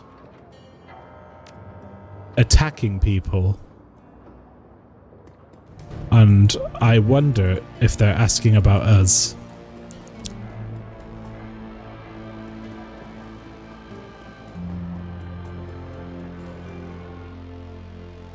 Because people are being pretty coy about it. Lucky Strike might know something. Lucky Strike stands in her customary place, her gear piled atop a nearby power stool. For once, she isn't smoking. She gives you a small nod as you approach. Hey again, Bocce-chans, what's up? You said that you've got a team in Mita. I'd like to hear a little bit more about them. They're good people, they get the job done. What else do you need to know? Some details would be nice. Alright, sure, why not? We've got Raktor, he's a rigger, an immigrant from the Russian Republic, genius mechanic and engineer. The guy built his own crawler farm drone, and he's impressive as hell at piloting it. There's Barracuda, the team's shaman and face man. He's an elf in his mid-40s. He's got the whole Silver Fox thing working for him. He conducts most of our negotiations. Great card player. Why do I feel like this is the cast of another Shadowrun game? Hanshin is our decker and requisite tough guy. Troll, huge, covered in tats and piercings. You know the type. I'm pretty sure that he and Barracuda have a thing going on. But they'll never cop to it. She presents herself to you with an ironic smile. And then there's me. Between us, we keep our bases covered. I'm sure that you do. I'm willing to bet that my crew's better, though. There's still a space for you if you want to sign on. Or it could just be talking about the other guys I can hire. Hate to disappoint you, but that isn't going to happen. I can't work with a team like yours on a permanent basis. Why not? The people in my crew get how things work in Berlin. Even Raktor gets it, and he's still pretty new to the scene here. There's no leader on my team, and no one follows orders. We're all equals, and we can give our suggestions or tell one another to piss off whenever we please. My crew is free to voice their opinions whenever they like. Sure they are, but when the chips are down, you expect them to listen to you. That's the difference between your team and mine, Bocce Chance. You've got some good people on your crew, but my team is made up of equals. We're free, and we all know it. And I wouldn't have it any other way. You're a good runner, with a good crew, Bocce Chance. But it'll never be my crew. No hard feelings, though. I'll still moonlight for you whenever you need me. Okay, I think I saw this stuff before. Oh, actually, there was a question. Okay, never mind then. Bannock. This dwarf has a distinctly Eurasian appearance. He peers up at Ager through almond-shaped eyes. The rest of his broad face is dominated by strong Slavic features. He nods to himself and puts down his mug of Soykov. On the edge of the table, a plate of day-old pie cools in a haze of cigarette smoke. Oi, Ager, been a long time. He taps the thumb on the rim of his coffee cup. Keeping busy? You could say that. Bocce Chance, this is Bannock. He is a friend. I don't know if I'd go that far. Nothing personal, you understand, but if I were to start keeping friends, I might call you one. But in my experience, friendship and obligation go hand in hand. A solitary life is cleaner. Professional acquaintance, then. Better. Now let's get down to business, shall we? Hey, Republic credits are no good. I just turn it water for a sec. Hang on. Sippy. We need intel on the engineer. Where he's been staying, who he's working for, how long he's been in Shatton Nest. Whatever you've got, we want it. He spears a hunk of pie with his fork, crams it into his mouth and starts to chew. A moment later, he shrugs. I'm not doing this in Watto, I'll die. I've had worse, and of course, I'll give you what I can, but I don't know much. I can point you in the right direction, that's all. Fuck, now that'll kill me. Just tell us what you can, we'll handle the heavy lifting. The dwarf nods, then fumbles in his jacket pocket for something. A moment later, he produces a weathered paper map and spreads it on the table. Alright, what you're looking at is the northwest quadrant of Shatton Nest. This is gang territory, all of it. These days, the whole kit is being held by Rambok. I've had a run-in with Rambok before, we can handle them. Wouldn't be so sure about that if I were you. This guy that filled the power vacuum when their last leader bit it is a real piece of work. But hey, maybe you're right. I hope so, for your sake. He stabs a meaty finger down on the faded silhouette of a building. Silhouette. This warehouse right here, it's Rambok HQ, and that's where the engineer is staying. Wonderful. If he's staying there, he must be arranging some sort of deal with them. That'll be the safe bet, and they haven't pulled their guns on him yet, so it's fair to assume that the negotiations aren't going well. I'm sure that I don't have to tell you this, but the last thing we need is an alliance between some foreign syndicate and Rambok. No good could come of that. Can't argue with that. Now I can tell you who the engineer is working for. You'll have to ask him about that yourself, but what I can do is make it easier for you to have a sit-down with him. Can't, yes. Bannock reaches under the table and brings up a canvas bag. He places it in front of you and pushes it forward. Don't open that in here. There are people in this room who would kill you for what's in that bag. You gonna tell us what it is, or do we have to guess? What you're gonna find in there is a gadget about the size of a water pistol. It has a rubberized grip and a hair trigger, and it's good for one shot. Is it a stun gun? No. Well, not really. For your purposes, you might as well think of it as one, though. The object in question is a cyberware deactivator.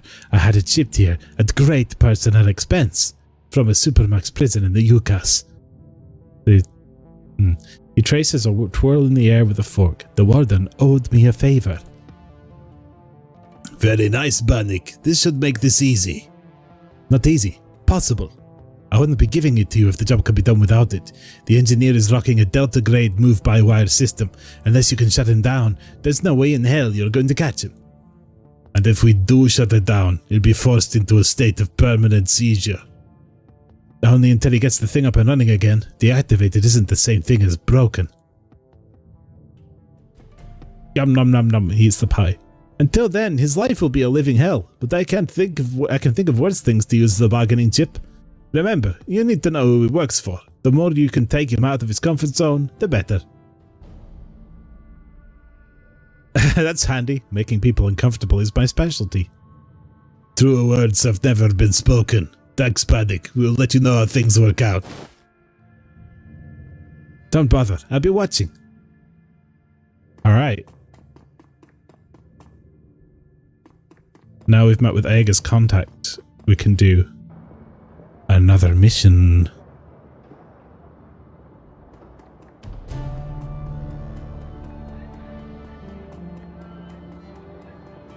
We didn't make a penny from that previous job though, so...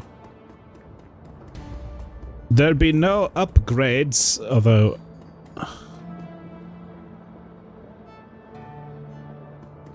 Yeah, one more mission and we're good on that.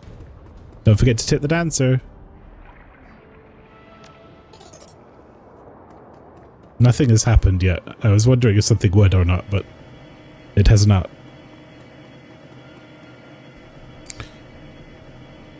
Alright. Number 2.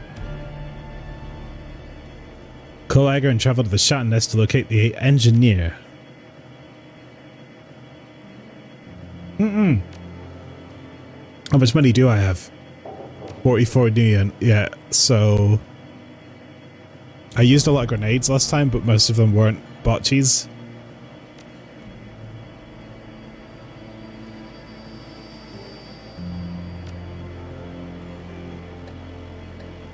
So I think we're still good.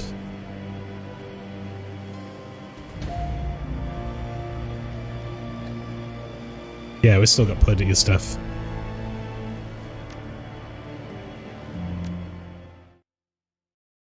Let's go!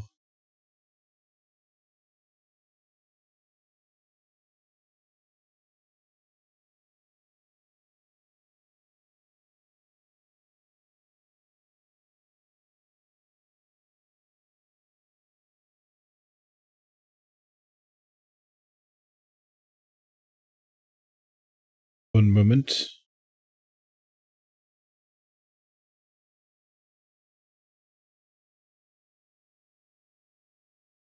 Yep. Take my phone. Shattered Nest. The Kiet's next door to the Krutz Bazaar, and an object lesson in anarchy gone wrong. Violent gangs rule the streets here, trading territory to the roar of gunfire. The streets are a war zone. As dangerous as Shattered Nest already is, it could be worse. The gangs are vicious but disorganized. They pose little risk to their neighbors, with little more than a makeshift barricade and a few volunteers. The Krutz Bazaar has successfully insulated itself from the chaos of its neighboring Kiets. The engineer could change all of that. He has to be stopped, and the F-state as a whole needs to be alerted to what his clients are trying to do. It's up to you and Iger to make sure that happens.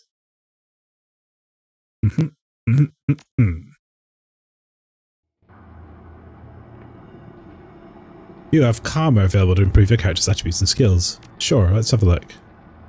I've only got 4 though.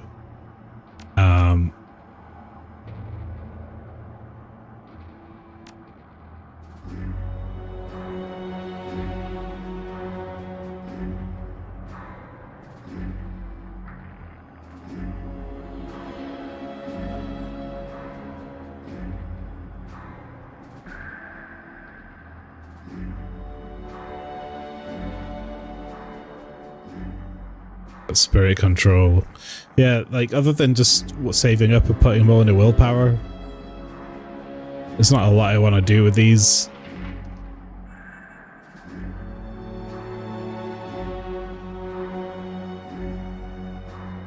quickness is fine. I gotta keep hold of him for now. As you near the edge of the Kreutz Bazaar, the familiar piss and asphalt stench of the Shattered Nest crawls into your nostrils and sticks in the back of your throat. The dilapidated husks of burned-out buildings loom above you, giving the place an air of menace. I was hoping I'd put this place behind me after the Humanist run. Yeah, I'm with you there. The funny thing is, a syndicate presence might actually help Shattered Nest. In the short term, at least, they'd clean up the streets if nothing else. In that case, maybe we should just forget about it. No, don't tell me you're changing your mind. But for a second, a syndicate, any syndicate, in Shattered Nest would be a disaster for the Kreutz Bazaar. Let the people on the other side of the gate deal with their own problems. I wouldn't allow my home to be endangered for their sake.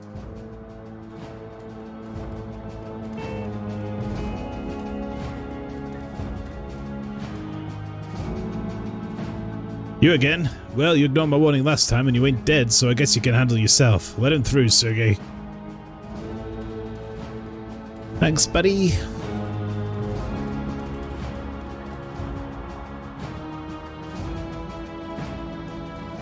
We got war music. Cardboard boxes filled with makeshift bedding. A homeless person must be using it to keep warm at night. I don't think we need to take a homeless person's stuff. I'm good.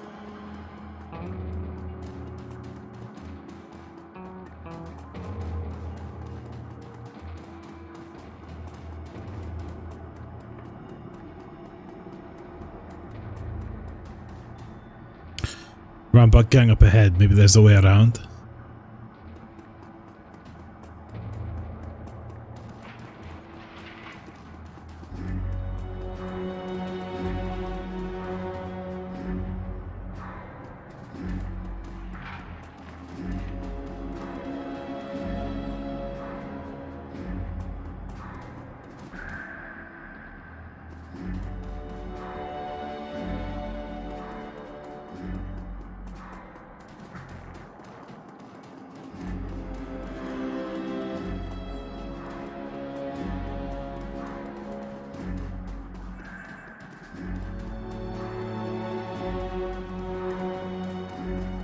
Kira bike. The edge is still warm, colours on the tail clearly mark it as Rambach property.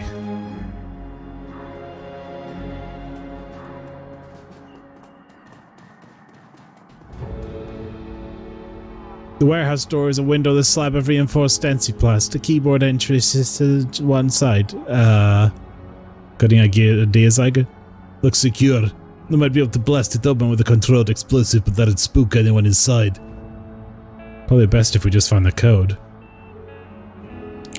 Perhaps that homeless person's cardboard box had the code in it.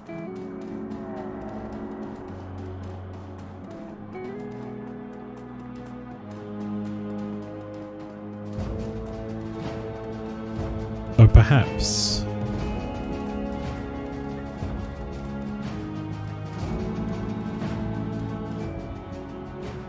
What? What do you want? I knew in town was hot around here. Nothing. Not a goddamn thing. All there is to do in Shattered Nest is get your ass beat by gangs until you decide to join one. Which gang are you in? I'm still in the former camp. I've heard what the Rambach do to haze new members. I'll take getting pushed around every once in a while over that. Just looking for some information. I bet you are. I've seen your type before. You're probably looking for someone.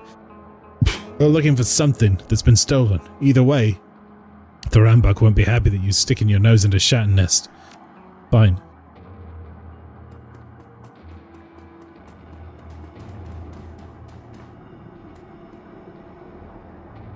I got pots and pans. You need pots and pans? No, but some info would be nice. You see any new friends at the Rambach show up lately? Yes, sure I have. What's it to you? I have nothing. See, I can't afford to bribe you. Because I tipped the dancer.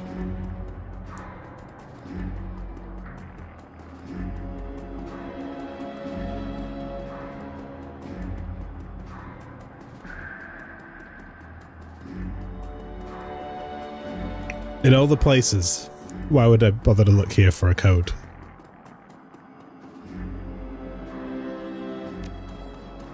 I found a basic uncertified cred stick under the pillow. No. That's...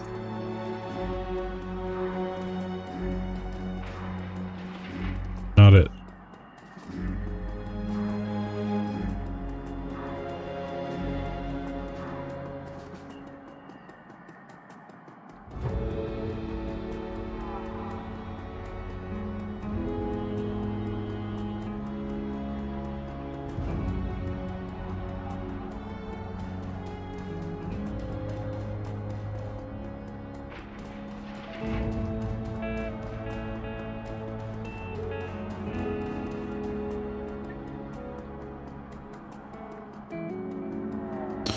Someone tells me I don't have access to a code, and I might have to do this the hard way.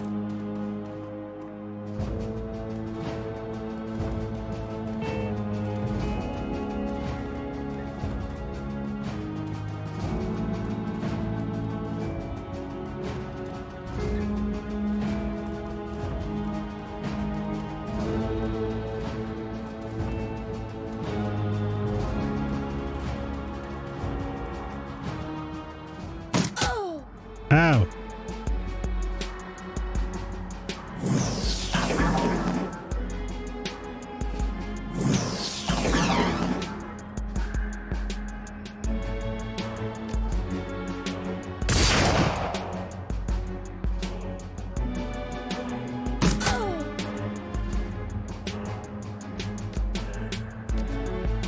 Yeah, this hasn't gone well.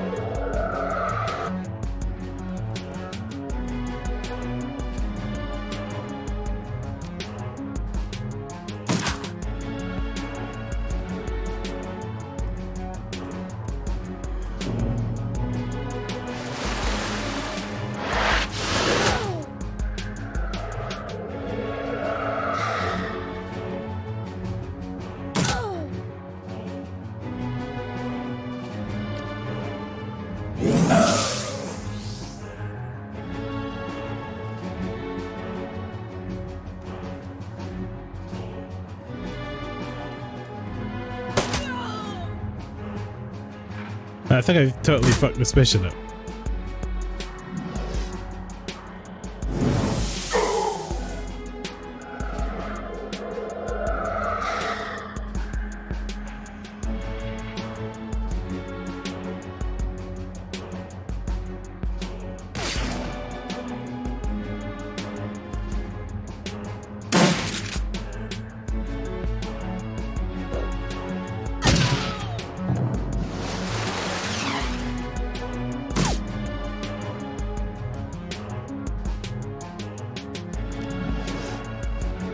This was kind of a waste of time, because I don't have any reses or anything.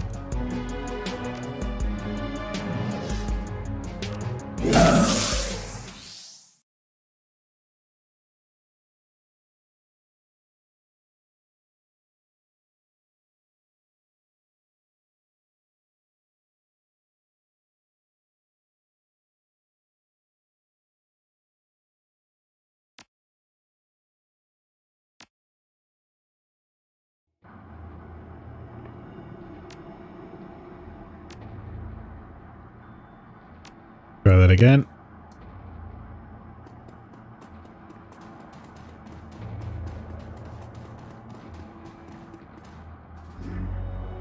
So I'm gonna guess that I could probably get the code if I was able to bribe that lady with anything.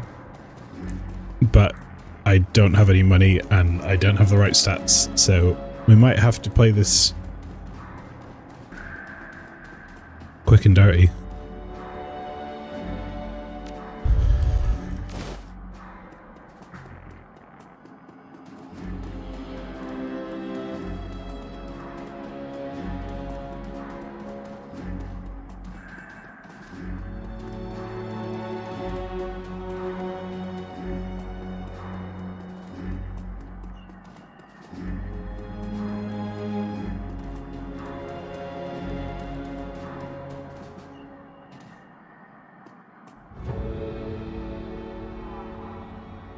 Try inputting a code. No. Got any ideas? Okay, where can we get a controlled explosive around here? Afraid not. Used to know a weapons dealer out here, but they wound up dead in an alley. 2 shots back of the head. Very professional. A grenade alone will bring this thing down. If we could find the propane tank, I could rig something up with that. What about this motorbike?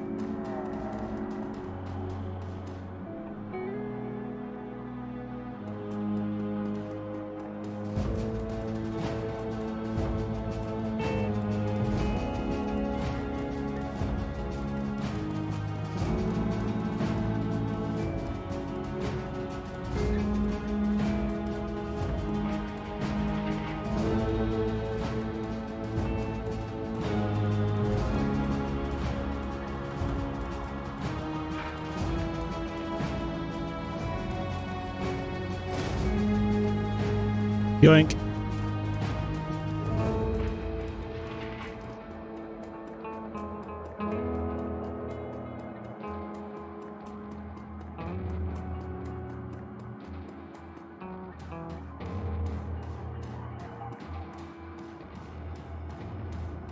Alright, fearless leader, there isn't anything subtle about what we're about to do, and I mean that. They're gonna hear that explosion back in the Kreuz Bazaar. That means when this thing goes off, it's a go time. We need to get the engineer before he slips away. If we lose him, we won't find him again. I'm ready, do it. It's a single propane tank. I don't think we're gonna hear it that far away.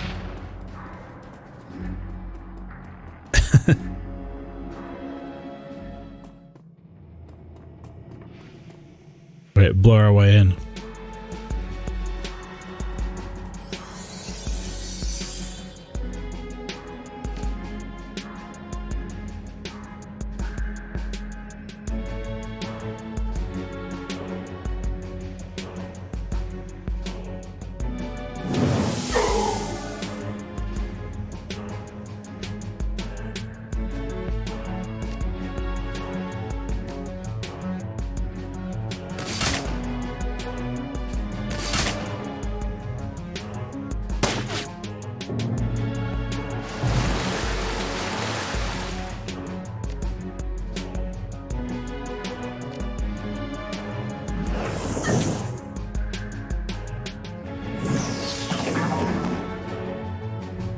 Yeah, that thing already escaped from their clutches, so we sort of gotta kill it now.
Okay, enemy down. Now I have to figure out where to go.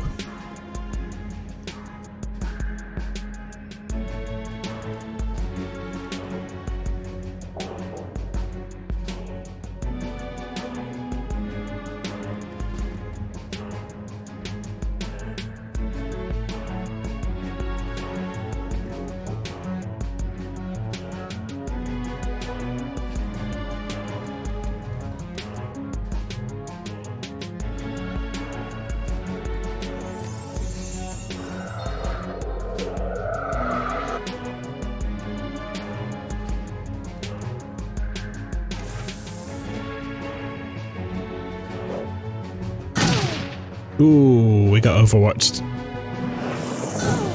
And it was bad.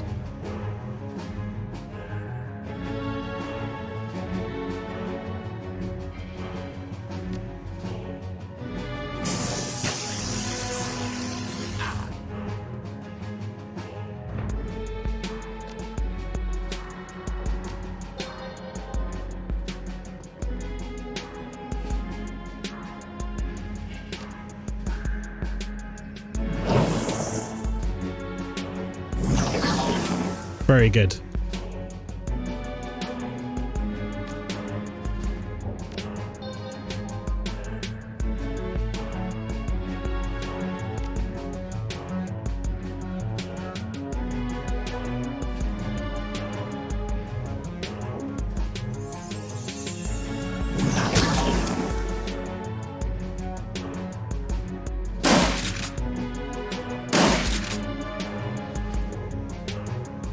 Run away! God, these guys are just running around and getting killed.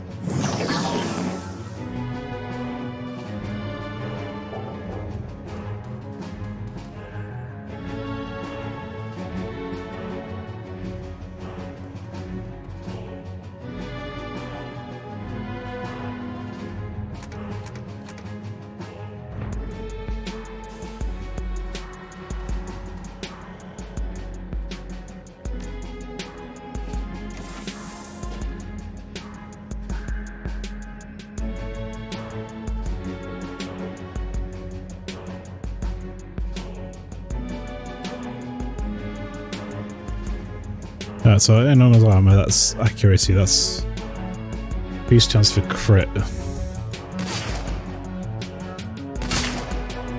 Bam!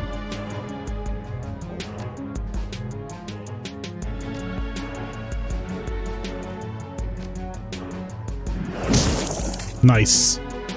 We're getting so many crits with magic spells today.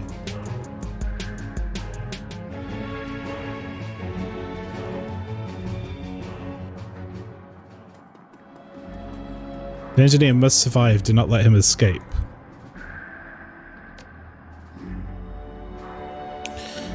Only usable at extremely close range. Okay, so we need to get...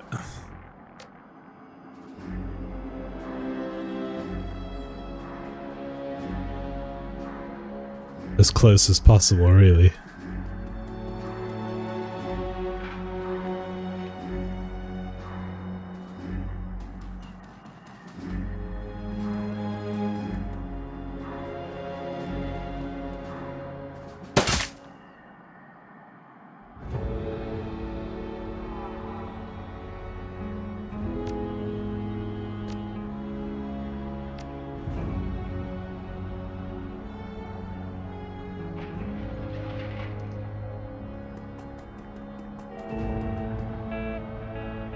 A lot of enemies up there.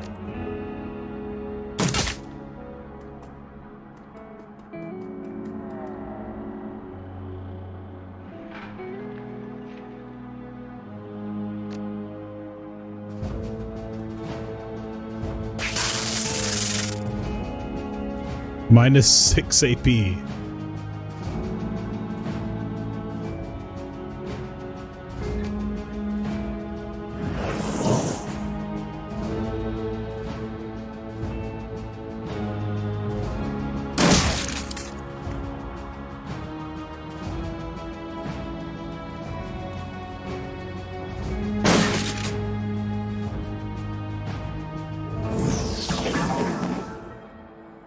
That worked pretty well. Glad I had that jazz with me. Help me check this guy back to the warehouse. We're going to find out what he knows.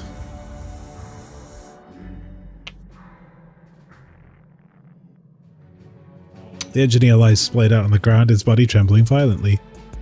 Edgar shoves a bottle up his nose and squeezes. The engineer shudders violently and the trembling begins to subside.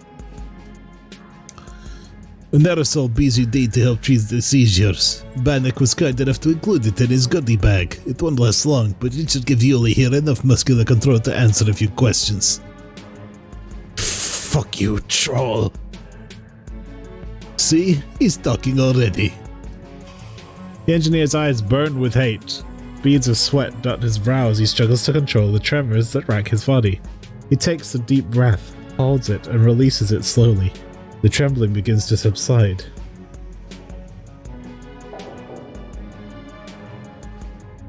Feeling better, Yuli? Ready to chat? Slowly the orc's eyes shift from Edgar to you. I know that troll bitch. We have history. But you are a stranger to me. Are you sure that you have the stomach for this stranger? Not many do.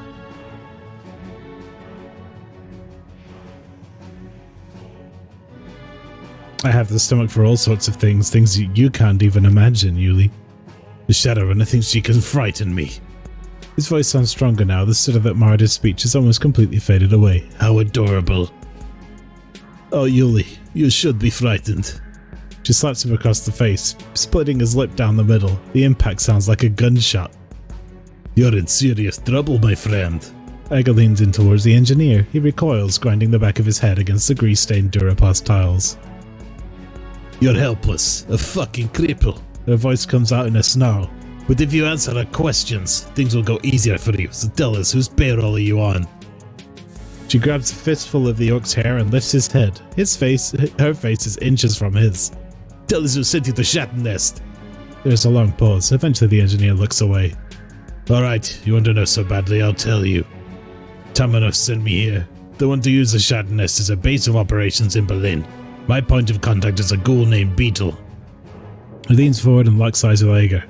There, you got your intel. Now set me free or kill me. Yuli. You wouldn't roll over on an employer this easily. Your rep tells me that much. He raises an eyebrow in a look of mock astonishment. No? No, Egger's right. You're jerking us around. You wanted a name, I gave you a name. What more? I could give you those too. I can name 100 clients who'd love a piece of Shattered Nest. How do you intend to determine who really sent me?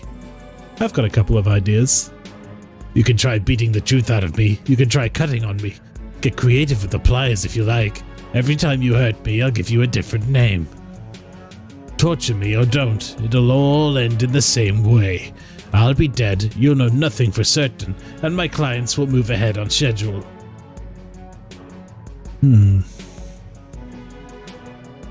Cooperate and maybe it doesn't have to end that way. Maybe you'll get out of here alive.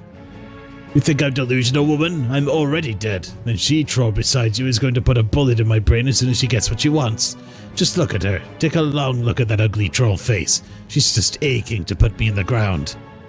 Aga's hands bunched into fists. She's still smiling, but you can feel the heat of the hatred behind her eyes.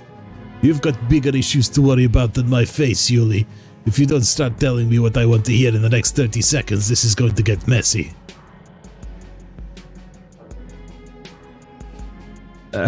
I know that look, Yuli. I'd start talking if I were you. The engineer cuts you off. A perverse smile has spread itself across his face. You know, Iger. He takes his time pronouncing the name, savors it. I'd like to tell you a story. We share so much history, you and I. Aga says nothing, but her eyes narrow. This is a funny story. It's a story about your time in the KSK. A story about futility. I can tell you all about the many lives you've touched, and how the syndicates touched them again afterwards. Would you like that? There's a long pause. Eventually Aga turns to face you. But you chance, do me a favor. Search the building for intel. Anything that we might have missed on the way in. Yeah, sure. I'll let you deal with this. Yeah, don't worry. I will. She's like, you might not want to see this. It's like, okay. Chemical storage barrels. A light jostle shows that they're completely empty. I'll have another look around. It looks melted. The cargo container is empty.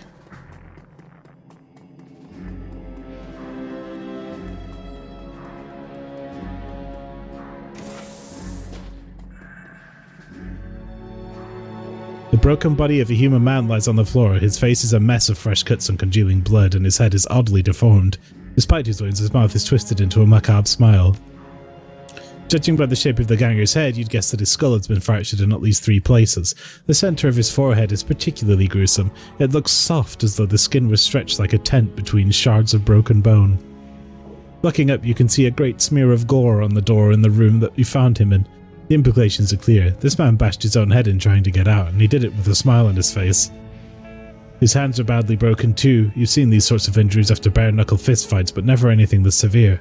This man punched something hard and went on punching until his hands were reduced to useless slabs of meat. I don't need a biotech for this. I think he was on drugs.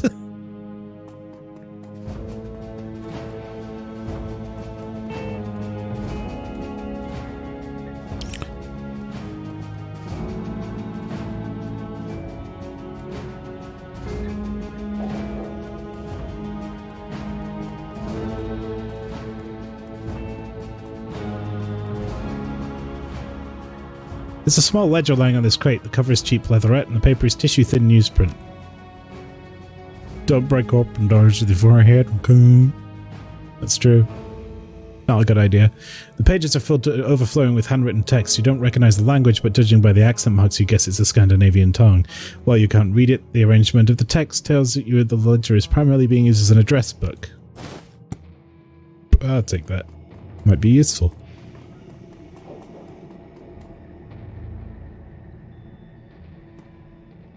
Forklift's tires are flat. Thor's hammer is on the wall for some reason.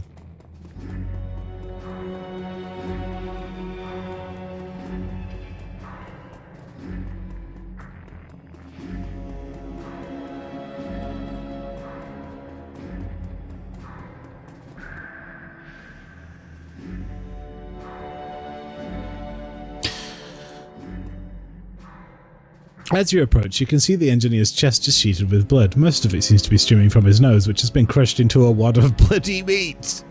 Aga turns to face you. Her bunched fists are dripping red. Find anything?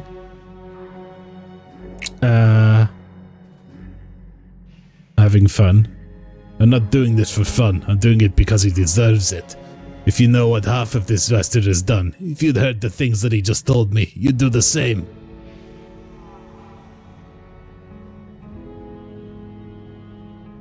Beating the tar out of a helpless prisoner is a justice.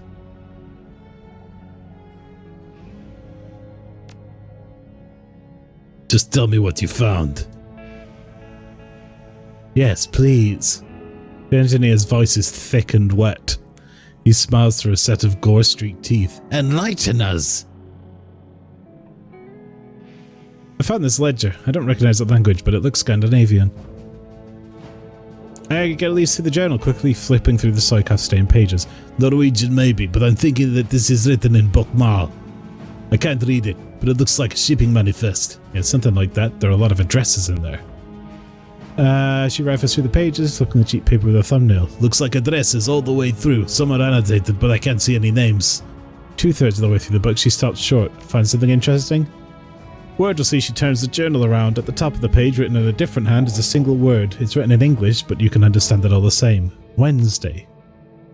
Yeah, not particularly helpful without a full date, but I guess it's something. Of course, Wednesday might not refer to a day of the week at all. Could be a code for something. Taken out of context like this, it's impossible to say. So what do you make of this? This should be good. It might be nothing, or it could mean that he's back in bed with the Lobachevsky Syndicate. Is that it, Yuli? You taking orders from your old bosses again? Maybe. Who's to say? What's happening on Wednesday, Yuli? This Wednesday, I'll be putting your mother to work on the street corner. And when she's all worn out, I'll give your father a shot at the job. You can do better than that. Go die in a ditch. Did you find anything else? We need to be sure about this before moving forward. Found a body in the other room. From the looks of him, he tried using his head to beat down a steel-reinforced door. Interesting, but not unusual in these parts. There are all kinds of drugs that could make a person act that way, and most of them aren't hard to get in a place like Shatnest. Have you found anything else? I'll keep searching.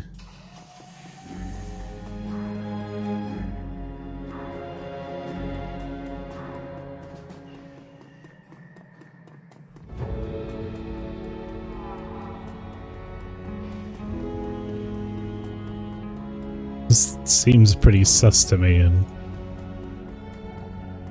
not a lot I can do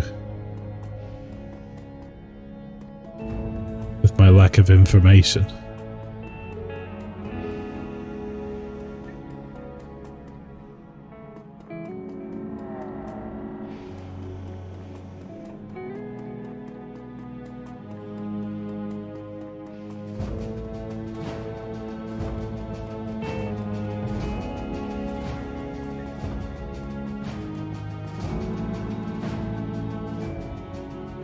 This generic courier drone has been snapped together out of prefab parts from a dozen different manufacturers. It's a cheap utilitarian thing, remarkable only that it is so incredibly plain.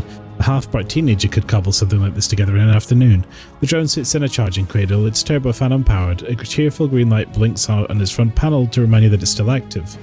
You can see the silhouette of something under the flimsy plastic dome of the drone's cargo compartment. Whatever this thing was here to deliver, it's still carrying it. You depress the catch on the container's plastic lid. Rather than swinging open, the lid slides back to reveal a touchpad. Looks as though this thing is password locked. Examine the drone more closely. You notice something strange. There's a set of electrical contact plates lining the tip of the drone's cargo department. It's a fair bet this thing is outfitted with an anti-tampering system of some kind. Okay.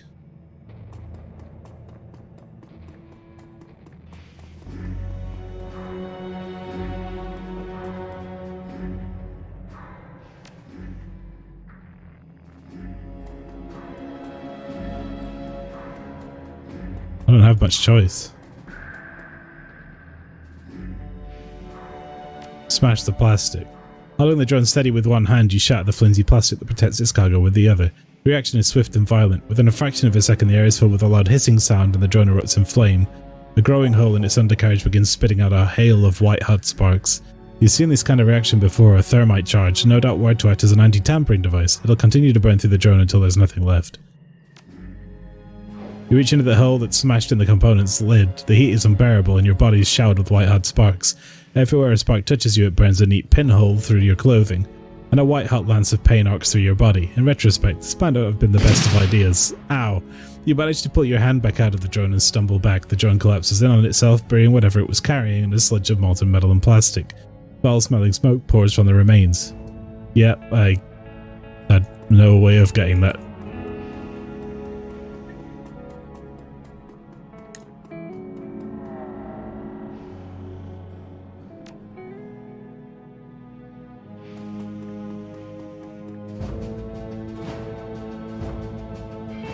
There was a courier drone back there, but it's self-destructive. Whatever it was carrying went up with it. At the sound of your words, the engineer goes berserk. His eyes bulge and he thrashes his head and back and forth. You fucking imbecile, what have you done? What was the drone carrying, Yuli? Sounds like it was something important. It was mine, but as for what it was, you'll never know, slag. Was there anything else out there, Bunchy Chance? I don't think so. Alright, fair enough. Judging by what you did find, the most likely bet is that Yuli here is working for the Lobachevsky Syndicate, so I guess we'll have to go with that.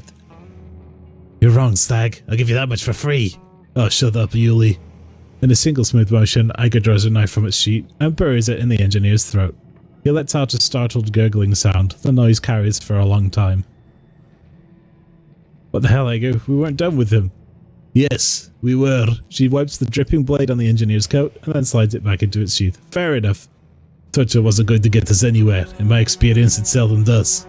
And that sack of shit has had this coming for years now. He's done more than enough damage for one lifetime. He was our captive. We don't kill prisoners, Iger. It's wrong.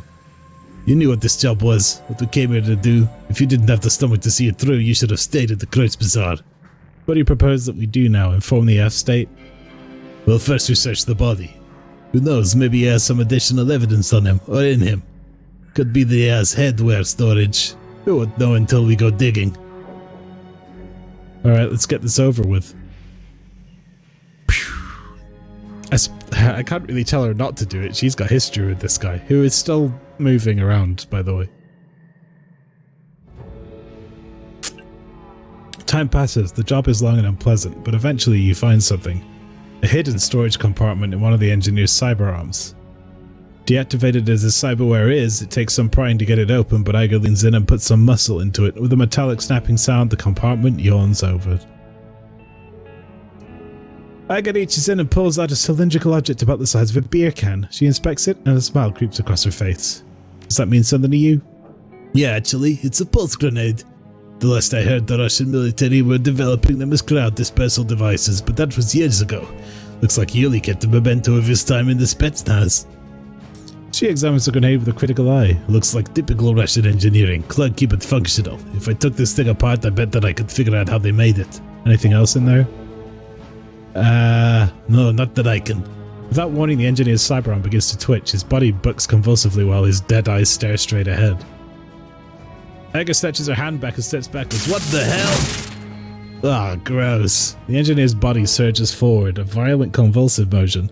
His eyes bulge out of his skull, then his chest evaporates in a spray of light. As you watch, the chemical fire that rages from the engineer's body blackens his flesh and spits sparks across the room. It's the same reaction you saw when the drone went up, a thermite reaction. Does the Lobachevsky Syndicate do things like that? Plant those kind of bombs in people? I don't know. I've seen them use cortex bombs and exotic poisons, but never a device like that. Doesn't mean it isn't them, though. Come on, Butchy Chance, let's get the hell out of here. We need to tell people about this.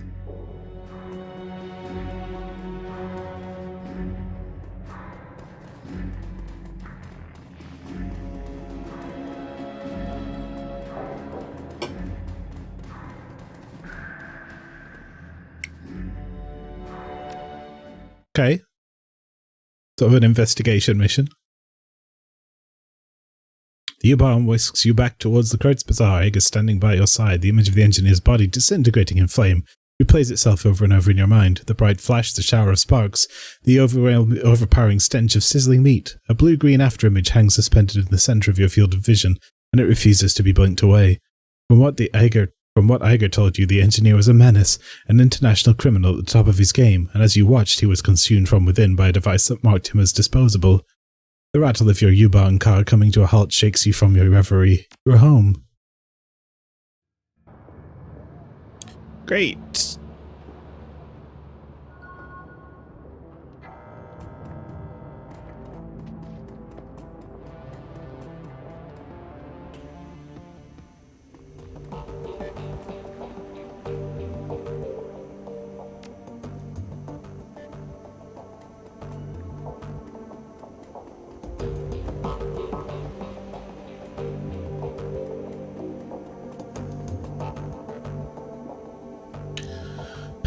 Okay. We should talk about what happened with the engineer. Agreed, I'm ready to go over it if you are.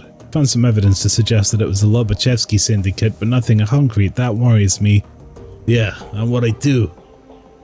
Have you been able to do any digging? Have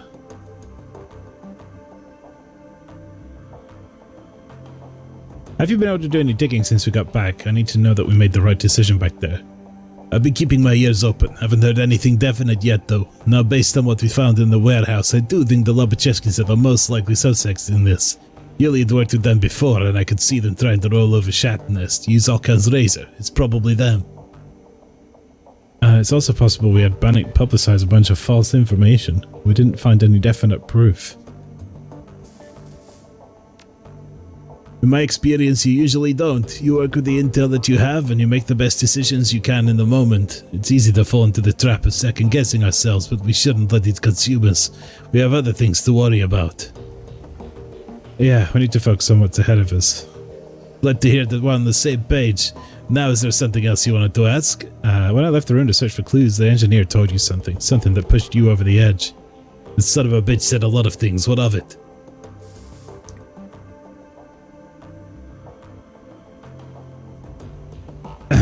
What do you think? I want to know what he told you. With all due respect, that's none of your business, Putty Chance.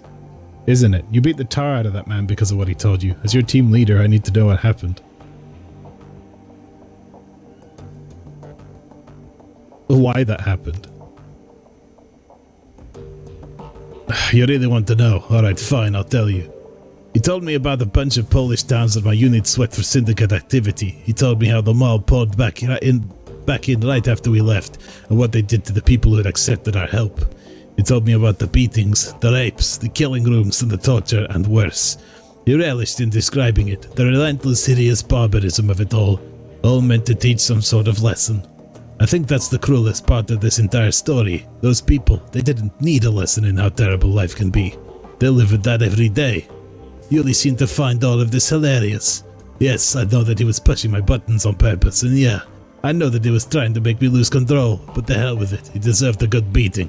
Fair enough. Yuli didn't pull any punches, so I didn't pull any punches. And if you have a problem with that, you can go and get fucked.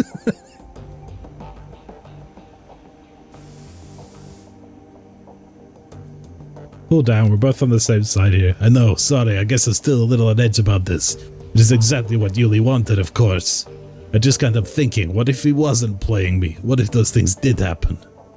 If I leave things where they stand, there'll always be some hope that he was lying, but if I dig into this and find out he was telling the truth, if I find out that none of what we did meant anything.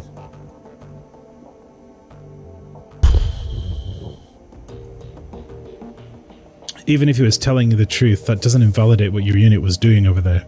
Doesn't it? Our actions might have drawn attention to those people, made them targets.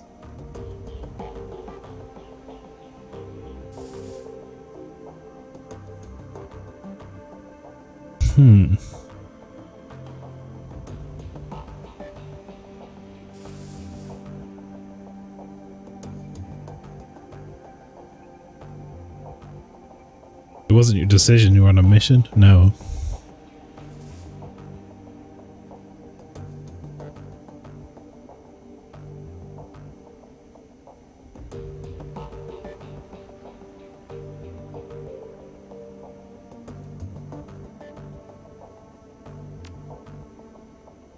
You're right, it isn't. No more moping about, I promise, and I will look into this, Bocce Chance. Wherever this trail leads me, I'll follow it, and I won't stop until I find the truth. Said it wasn't her choice, she was on a mission. I'm willing to help you see this through if you want the help. Thanks, but no, not now at least. At some point after we're done with what we're doing, I'll look into this. I'll get to the truth. Whatever it might be, but I'm not going to do it today. I've got your back, Ager. I know it, and I'm glad. Now let's change tack. Is there anything else from the run you'd like to go over? You said you thought you could reverse engineer that pulse grenade. Yeah, actually, it wasn't too difficult to pull the thing apart and see what made it tick. Making one of my own was a different story, but I got it in the end.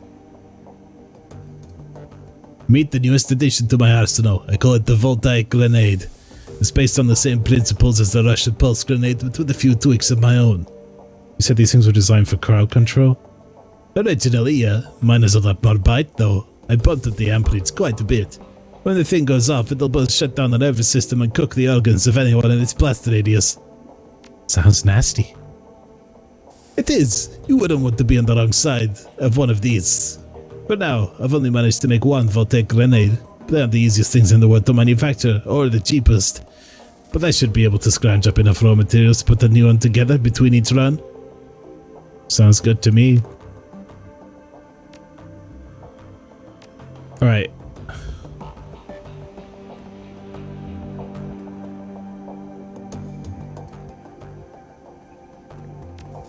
That's Ager's done.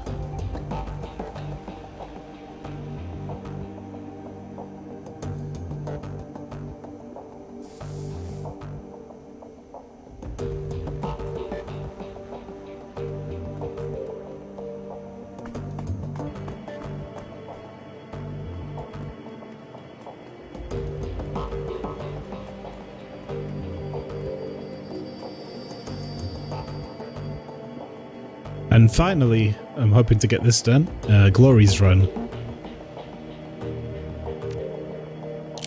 Which is a sort of revenge mission thing. Harrow's compound in Tübingen.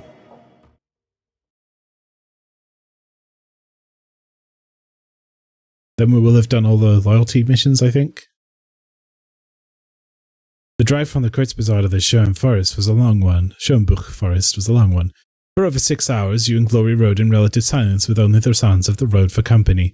Now you find yourself crouching in the woods, watching, waiting. Off in the distance, the rustic exterior of the Führerstelle looks curiously warm and inviting, but you know what's waiting inside. The anticipation churns at your guts like a living thing. Eventually, a van pulls out of the compound's driveway and rolls along a service road before disappearing from view.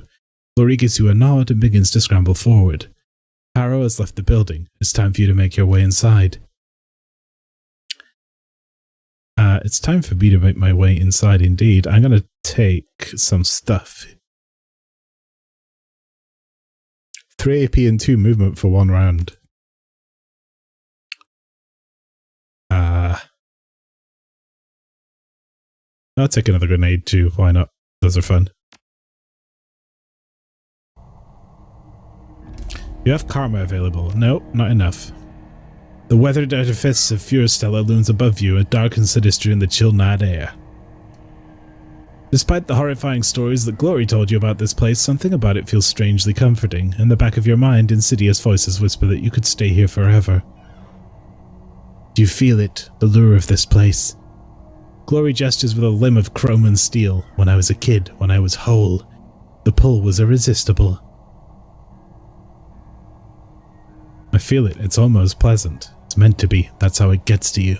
It worms its way inside of you, changes you, and you don't even realize what's happening until it's too late. She looks at you and her eyes are dark. When she speaks again, her voice is quiet but steady. You're going to see some terrible things here, Bocce Chance. Führerstelle exists to prey on the young, and we're going to have to come to face to face with that. Are you sure that you're prepared for this? I'm ready as I'm gonna be. Good. You want to compare notes, make sure we're both on the same page? We save the street kids and runaways that are living here. We take them away from this place before Harrow can turn them into monsters. We keep them from following in my footsteps.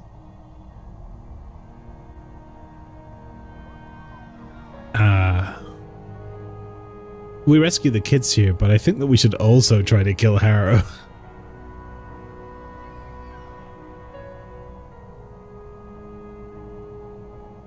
can we do both?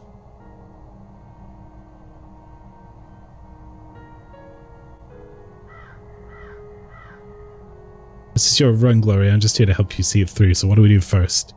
Harrow keeps a shrine in the compound. It's the key to his control over the cultists. We're going to purify the shrine and break that control, and then we're going to lead those kids out of here. We need to what? Perform some kind of ceremony? Something like that, but it'll be more complicated than it sounds. The shrine itself is just a hunk of rock. Its power comes from an entity that Harrow bound into the stone. Something very old and very dangerous, a toxic spirit. It is in many ways the heart of this place. The voices that you hear whispering in the back of your mind, those are the spirit's voices.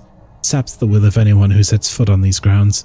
We can't save those kids until the shrine is dealt with. They'll fight us if we try. I want to hash out a few more details.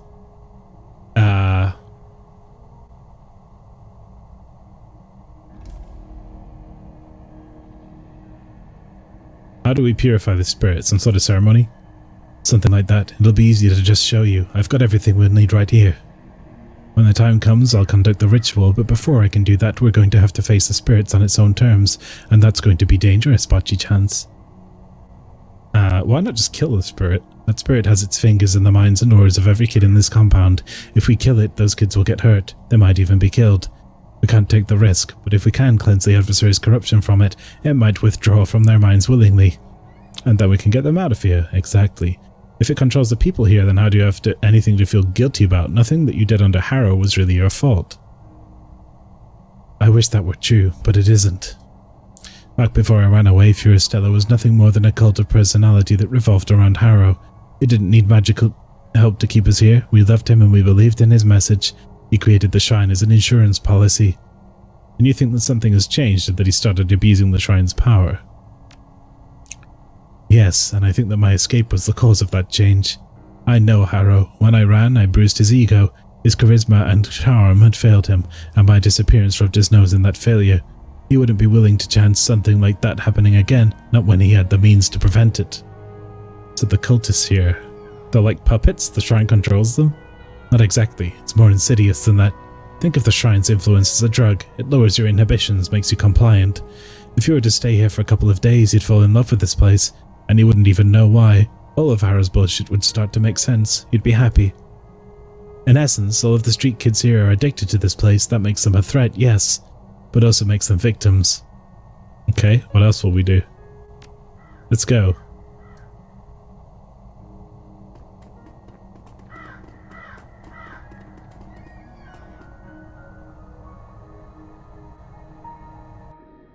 We're gonna go liberate Jonestown.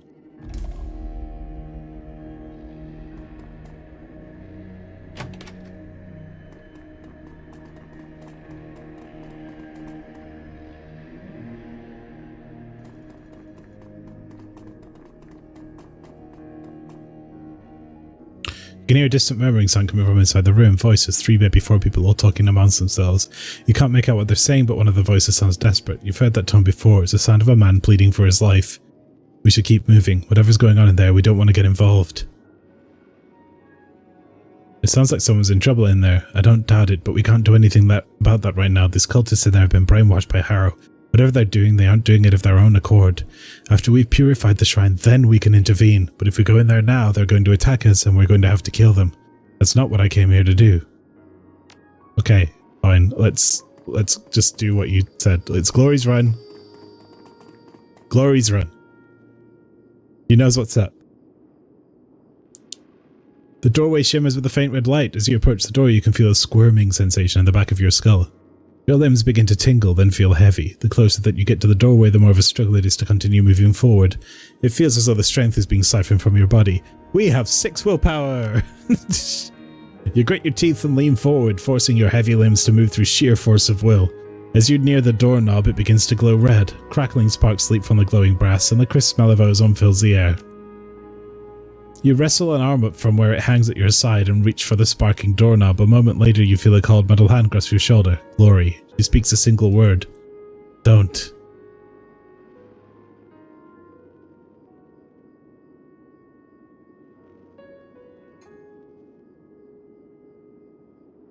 But we tried.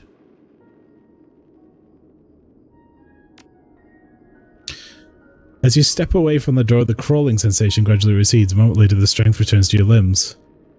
The shrine room is through there, but this barrier wasn't here before. Harrow must have warded the doorway after I ran. Fantastic. Now what? The ward is like a lock. There must be a key. Back when I helped Harrow run this place, he and I were the only ones allowed in the shrine room, so we looked for whoever has taken my place. That's where the key will be. How will we know who that is? It'll be a girl. Harrow would never take a male as his second. He wouldn't want the competition. And her hair will be fire red. It's a sort of insignia of rank within the cult.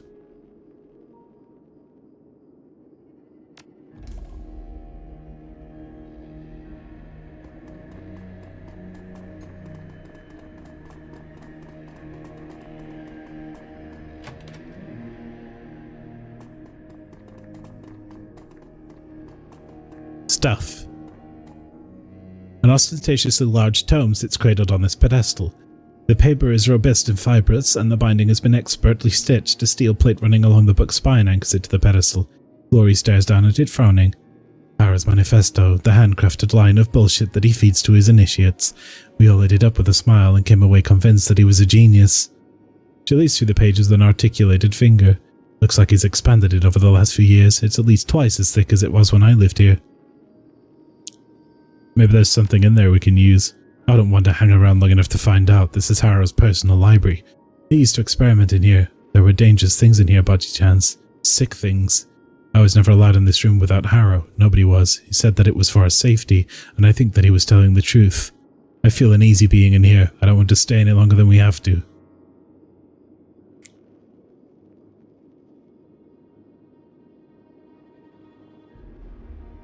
I've been on edge since we came in, but that doesn't change the fact that we should learn what we can. Alright, I'll watch you back, but try to be quick. Well, we flip through the early pages of the manifesto, find what looks like a good place to jump in and start to read. Alright, here we go. When I first set out on the path to free living, I realized that I'd have to rethink all of my earlier assumptions about life. I'd have to question my own values and beliefs, and I'd need the strength to trust in the answers that came to me. The prospect was daunting, but it was also necessary. The road to true freedom is paved with unanswered questions. After all, you can't learn to be free from a book. The answers won't come from a Bible, an instruction manual, or a code of conduct. You don't learn that, you'll never break the chains. The path to true freedom is one that each of us must walk on his or her own. What makes life worth living? What in life is truly valuable? And what is the dross that can be burned away? I spent weeks dissecting every aspect of my life to find the answer to these questions. Slowly, agonizingly, I pared down the list until only 4 items remained.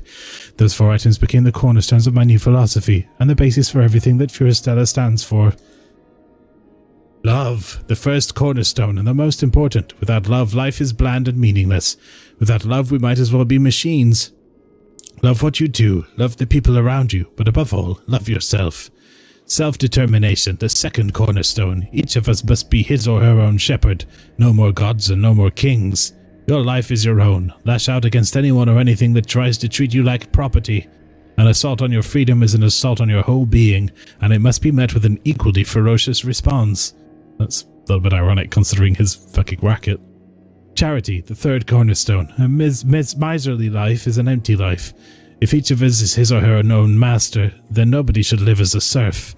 By helping others along the path to enlightenment, so do we enrich our own lives. And the fourth is passion, the final cornerstone. Complacency is poison, be wary of it. Ambition is the key to a fulfilling lie. Don't settle for what is. If you do, you abandon what could be. You hear a rustling sound behind you. Glory, turning, you can see a troubled look on her face. That ominous feeling is getting stronger, Bachi. Feels like we're being watched. I'll be done there.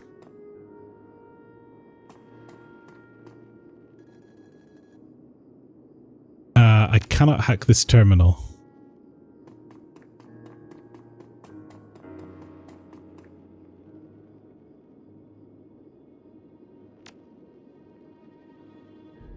Harrow's rules of living. Be free in all things and experience that freedom with your whole being, body, mind and spirit. Discard the oppressive traditions of modesty and shame that you've been indoctrinated with since birth. The free thinker has no use for them. Your body is a source of pride, of pleasure and of succor, for yourself and for others. Enjoy it and share that joy freely with those who desire it. Ha. Be selfish. Don't enslave yourself to others at the expense of your own happiness. Take what you want and do so unashamedly. Our desires are an important part of what makes us human. Society has trained us to hide the parts of ourselves from the world, but the free living person doesn't cower in shadows. Own your desires and rejoice in them. Selflessness is ultimately dishonest, and dishonesty has no place in a free society. Show reverence. The free living person understands that the only true governance in this world is the law of nature, and that in nature there is a hierarchy. The rabbit doesn't question the wolf. The mouse does not wonder why it must run from the cat. They do because they must. Their survival depends on it. As it is in nature, so it is at Furestella. Know your place in the food chain and understand the mechanisms by which you can better yourself. Yeah, this is getting darker as we go forwards. 20 more pages worth of rules. Hey, pastry. Each is worded vaguely enough to have multiple interpretations. The final pages of the manifesto devolve into semi-cohesive rants about anarchy, social Darwinism, free love, and the Horned God. You've seen this kind of thing before. Harrow's philosophy is collapsing under its own weight. Unfortunately, none of his cultists seem to have caught on to that fact. Now, that was clear as day. What, did they not read it? Glory lets out a startled cry, cutting your sentence short. Out of the corner of your eye, you see her wheel to face something behind you. All at once, the room fills with a slaughterhouse smell. A smell like blood and bile and feces, the stench of an abattoir. Certified no good situation indeed. As you turn, you catch sight of something sliding into the world. It looks like a charred man with a pair of tortured faces where its shoulders used to be. The thing burns like a Roman candle, spitting white hot sparks in a fiery plume. An oily substance runs down between its dangling legs and spatters onto the floor, and where those drips land, they burn. Pochi-chance, look out! Oh, it's just, it's one of those guys.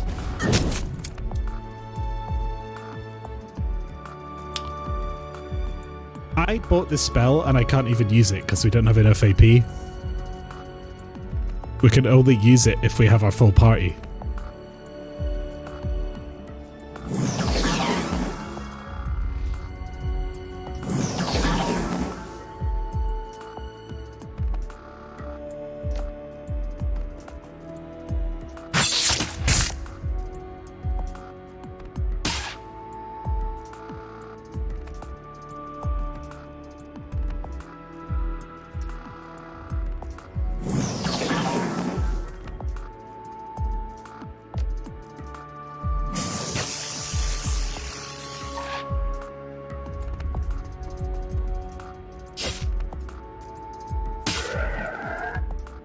The body of the thing that attacked you begins to dissolve at the moment of death as you watch its tissues break down into a growing slick of bubbling pitch and rendered fat.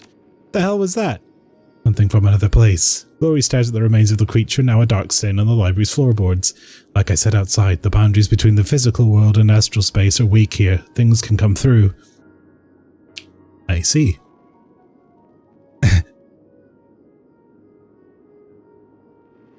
A headless abomination just pissed lighter fluid onto the floor and tried to burn us to death. I think that things could come through is underselling it a bit.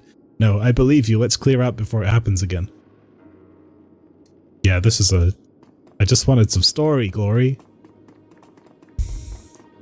You know how it be.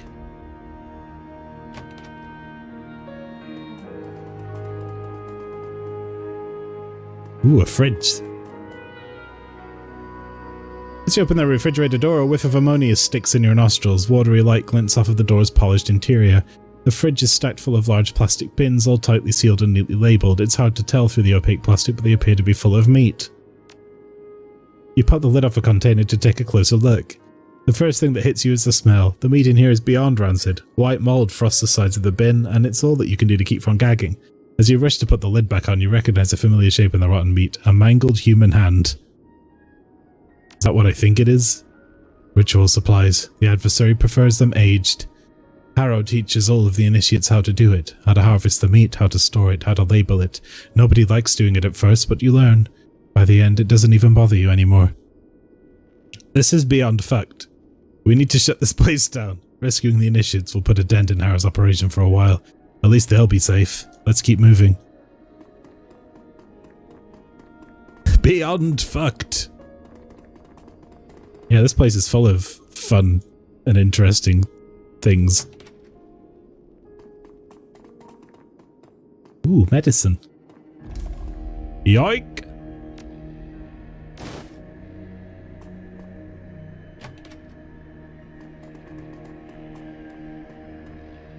This is a bathroom.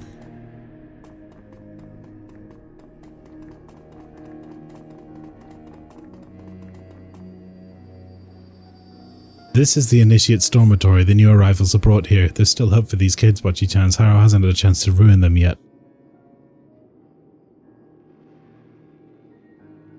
Good to know. We'll try to get them out of here. Wait, listen. Movement in the other room. Listen closely. You strain your ears to listen. A soft voice from inside the room come drifting out of a nearby vent. You hear a woman's voice. The sound is crisp and smooth and sweet, and it instantly puts you at ease. Calm down, dear. It's probably nothing. No need to worry yourself. We're so far off the beaten track we don't get a lot of visitors. Out of the corner of your eye you can see Glory's back stiffen. She flinches as though she's been stung. Another voice, high-pitched and pleading. An adolescent boy. But what if it is someone? What if the bad people have found us? What if they followed me here and they've come to... The female voice cuts in, soft and comforting. Well then, we'll send them away. You're perfectly safe here. You have to believe that. Don't worry, dear heart. Harrow won't let anyone hurt you. Not here in this place. Not ever again. You hear another boy's voice. This one is deeper. Are you certain, Marta? Positive. Be calm, all of you. As long as you're here with us, nothing bad will ever happen to you. You've been listening intently, and at first I was like, yeah, I get what this dude is saying, and then the slow descent happens, and I'm like, oh no, he might have got me in this alternate universe. Yeah, this man's a Satan cultist, and he steals children and does bad things. I have a headache now. Is that your martyr, Glory? Not mine. Harrow's, but she's the martyr for my story, yes. What do you want to do? Glory pauses, grits her teeth, and spits out an answer. If she's still here, she'll be Harrow's number one, my old position. He had his way with all of us, but he was always sweet on Marta. That means that she'll have a key to the shrine room. In that case, we're going to have to find a way to get it from her. Yes, but not here and not now. Those kids in there, they'll all die for her. They already love her. That's what she does. We can't risk confronting her in that room. If the situation turns ugly, any one of those kids will happily eat a bullet for her, and that's not what I came here to do.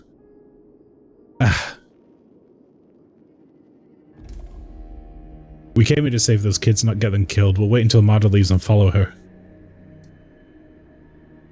Hush now, boys, and get some rest. You've got a big day tomorrow, the biggest day of your lives. You get to meet Harrow. I promise you, after you speak with him, you'll see the whole world in a different way, a better way.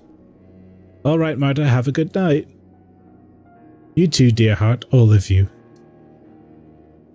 The coast is clear. We can handle the initiates. They're just a bunch of scared kids. Without Marta there to egg them on. Egg! They won't try anything.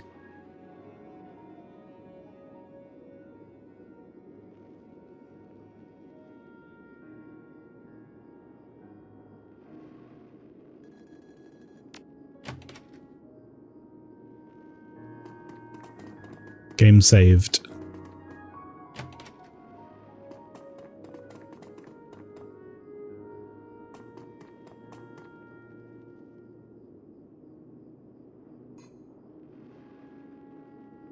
The side of the van. I remember cruising the back alleys of Tübingen looking for kids in need of help. The bait girls, Marta and the others like her, would offer them money or food or drugs or sex, whatever it took to get them into the van, and once they piled in, Harrow and I would be waiting to greet them. I remember so many nights like that. I remember how much I used to enjoy it. Coming back here shows integrity, Glory. Most runners that I know wouldn't have done what you're doing tonight. Left to my own devices, I probably wouldn't have. You pushed me to do this, to find some semblance of redemption. I owe you for that. You know what? Yes, you do. You don't owe me anything. Tell yourself whatever you like. We both know the truth. Come on, let's keep moving.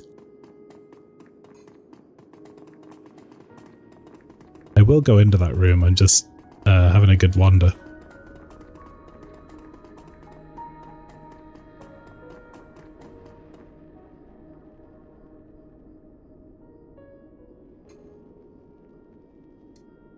People on the other sides are enjoying themselves. They belong to Harrow's acolytes. There's some magical training and they like hurting people. You open that door and we're going to have a fight in our hands. Now let's stay secret. We've got to save the children. Or youngsters. They're not really children, are they? Oh, I don't know. They don't look like it, but maybe they just don't have any small models. The initiate closes the door closest to the door, whips his head up to look at you. He takes a stutter step backward in alarm, then opens his mouth to cry for help. You don't want to do that. We're not here to hurt you.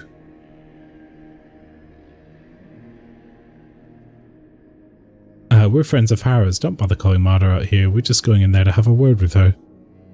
The initiate eyes you nervously. His gaze flits to Glory, then falls to her cyber limbs. He swallows. Yeah, okay. You do that.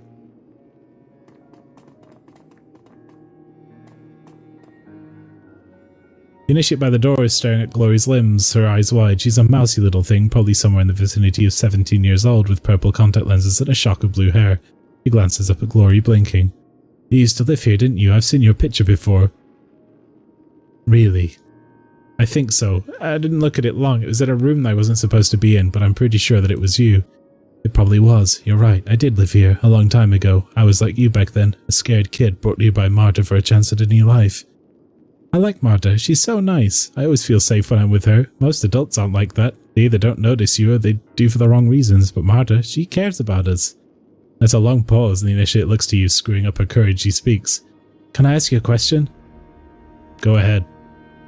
Well, I overheard Marta talking with Mr. Harrow yesterday.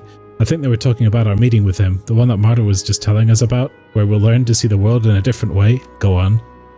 Well, I couldn't really hear the whole conversation. It was all muffled, but what I could hear was a kind of weird. Mr. Harrow said some stuff about a shrine, and then it sounded like he changed the subject because he started talking about dinner. Something about chopping up meat. Well, Marta got real upset, said, they're too new, they're not ready, make the older ones do it, stuff like that. But then Mr. Harrow said some other things, and then she calmed down again. When she left, she was smiling. And so I was just wondering, do you know what they were talking about? I want to make sure that Marta is okay, but I can't ask her about it, because I don't want her to find out that I was eavesdropping. Sorry, I'm new here myself, Glory. Do you have any ideas? Could be any number of things. I wouldn't worry about it, sweetie. We'll make sure that Marta is okay. Alright, but don't tell her that I told you, please. Don't worry, we won't. Yeah, I think I probably shouldn't tell them that they're going to be chopping up bodies, because that's... I don't want them panicking and running out. I don't know for certain what Harrow has planned for those kids, but I do know one thing. Whatever it is, we aren't going to let it happen. Marta is just on the other side of this door. However this goes, we're going to have to move quickly afterward. If she dies, Harrow will know it, and I don't trust her to keep her mouth shut if she lives. So we take the key to the shrine room, break through the ward, and confront the spirit. Are we clear on that? Crystal.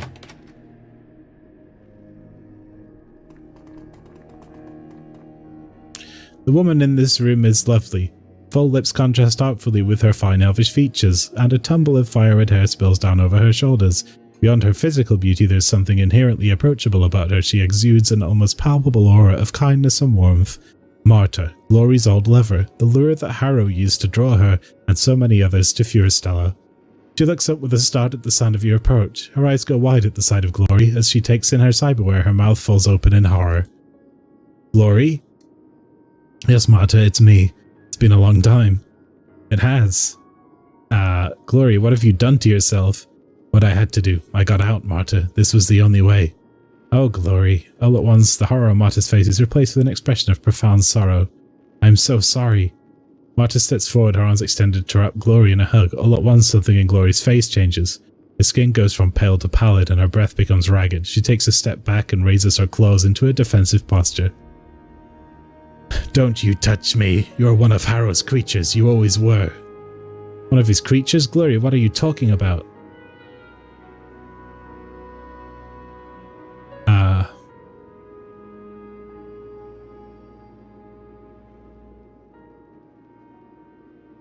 You know what he's talking about. No.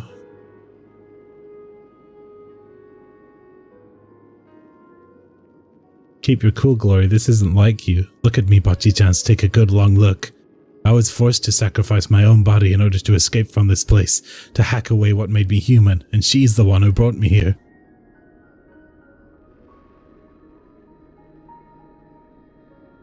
Maybe so, but at the end of the day it was your decision to come here. Nobody held a gun to your head.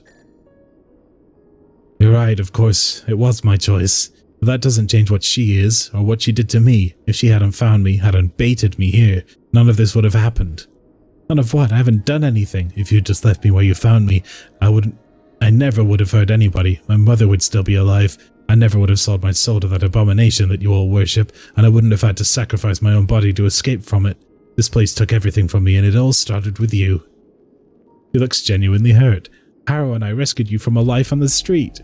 This is her magic talking, the fucking shrine culty shit. A beautiful girl, homeless, penniless, living in a gutter. I pulled you away from all that. I saved you. There's a long pause. Glory stares into Marta's eyes, her expression unreadable. I don't feel much anymore, Marta. Most of the time I'm completely numb, but for you I can make an exception. I hate you.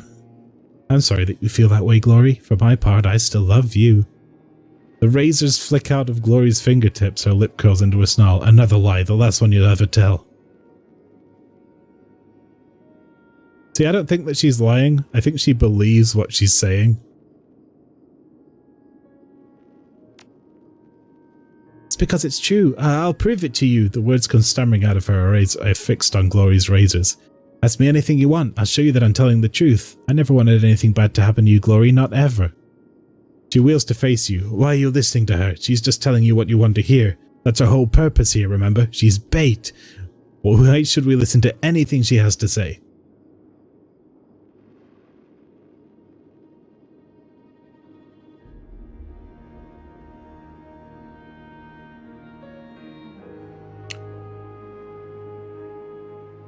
The cultists aren't responsible for their actions. This is as true for Marta as it is for everyone else. She was here long before I was. Before Harrow started using the shrine, she made her own decisions just like I did. No excuses. She's here because she wants to be. She brought me here because she wanted to. Her choice.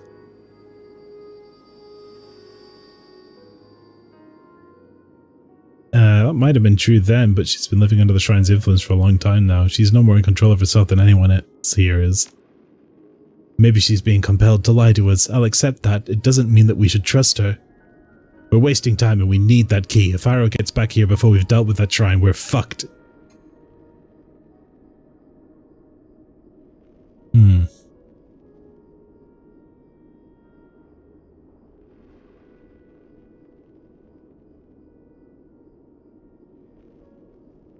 I didn't turn my back on you, Glory, or...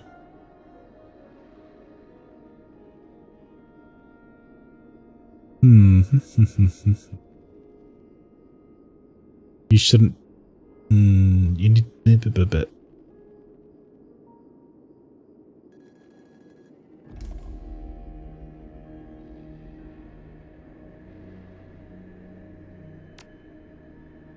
You shouldn't turn your back on Marta. Glory stares at you for a moment, naked hostility on her face, then the razors slide back into their housings with a click. Alright, Marta, convince me. Convince you of what? That I'm not a monster? I don't know how to do that, Glory. You can start by telling me how you sleep at night. You know what happens to the kids that you bring here. You know what happened to me. But you're still luring them here into Harrow's clutches all these years later, so tell me, how do you live with yourself? Explain it to me. For a moment you can see the conflict behind Marta's eyes. If cognitive dissonance had a face, it would be hers. Confused, frightened, angry, at war with herself. For a moment she struggles to speak. Then the whispering sensation that you felt outside of the compound comes back and her face changes. The muscles of her brow relax and she appears to be at peace. Why are you asking me this, Glory? You already know the answers. The kids here, they aren't being hurt. They're walking the path to a free and pure life, just like Harrow taught us.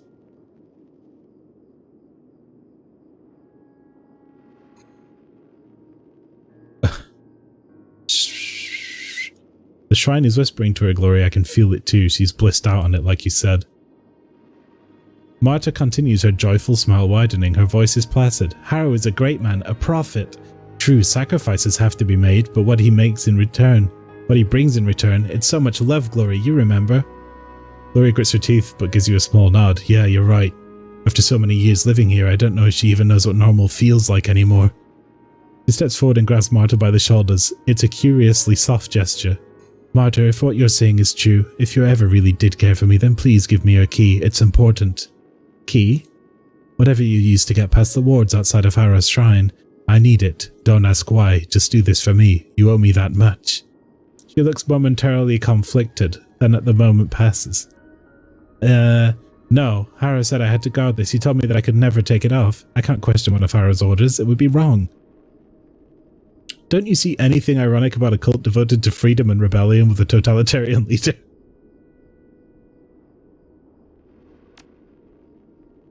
Clearly she doesn't understand. Marta, if Harrow actually believed in the rules that he's taught you, he wouldn't have a problem with you questioning his orders. She blinks, then that whispering sound returns, soft and instant, and the flicker of unease on her face is replaced with an easy smile. You just don't understand. You don't see the beauty of Harrow's vision. You don't feel the love. But maybe you could explain it to me. Maybe if you could answer my questions, I'm able to see the light. Yes, please, go on and ask your questions. I'll explain everything. And you'll see for yourself how perfect and right our way really is. How beautiful it can be.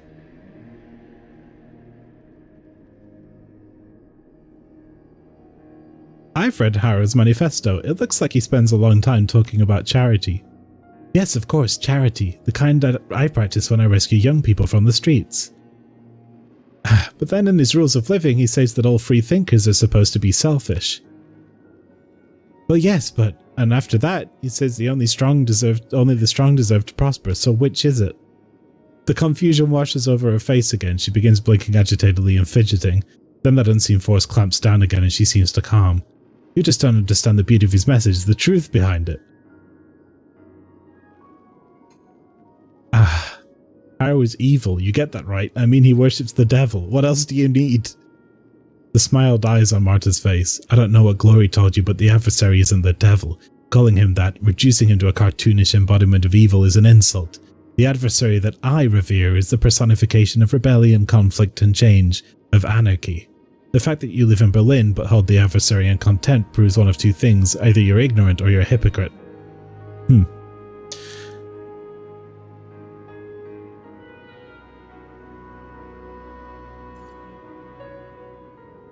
Maybe the adversary isn't evil, but Harrow's interpretation of him certainly is. I'll give you that. Harrow warned us about this kind of backward thinking, but I wasn't expecting to hear it from you. I'd always assumed that you Shadowrunners were savvy enough to know that good and evil don't exist. 9 times out of 10 I'd agree with you, but Marta the adversary is a special case. Somewhere deep down you must know that. Marta sighs and her voice takes on a condescending tone. I don't have to believe anything that you tell me. You don't get to dictate my spiritual beliefs. The fact that you're even trying is sad, Glory. I expected more from you. I'm done with this. If you want to go on slandering the idol that I serve, do it somewhere else. As for you, you can either change the subject or you can get ready for a fight. I won't hear any more of your blasphemy. Harrow's hurting the runaways you bring here. You can see that, can't you? Hurting? How so?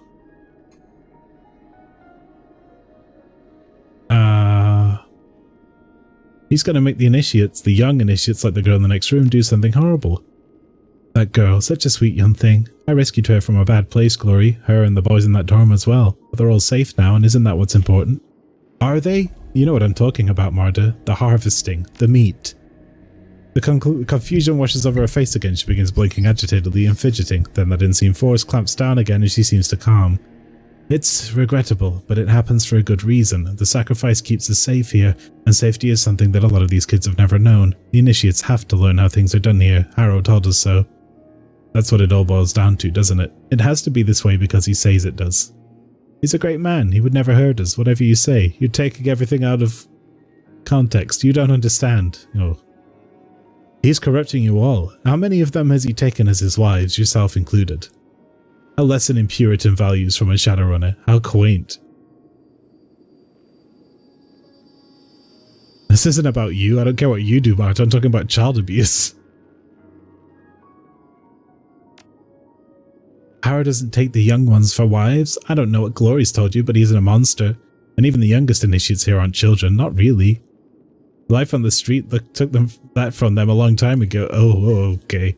Pure Stella lets them be themselves, but in a safe place, certainly safer than the back alleys of some urban hellhole like the one you live in. I was young when he chose me, Marta. Maybe not innocent, but young. Somewhere deep down you know that this is wrong. When you lived with us, you didn't think it was wrong. You loved it here. You can rewrite history to cast yourself as the victim if you want to. If demonizing me helps, you can do that too, but nobody ever forced you to do anything, Glory. This is clearly a difficult subject. I don't know what you were hoping to achieve by bringing it up, but I promise you aren't going to convince me to abandon my way of life. Our ways here are our own. You can't change that. All you can do is accept it and move on. I can see that Harrow has you brainwashed into thinking that this is okay. Marta, it isn't.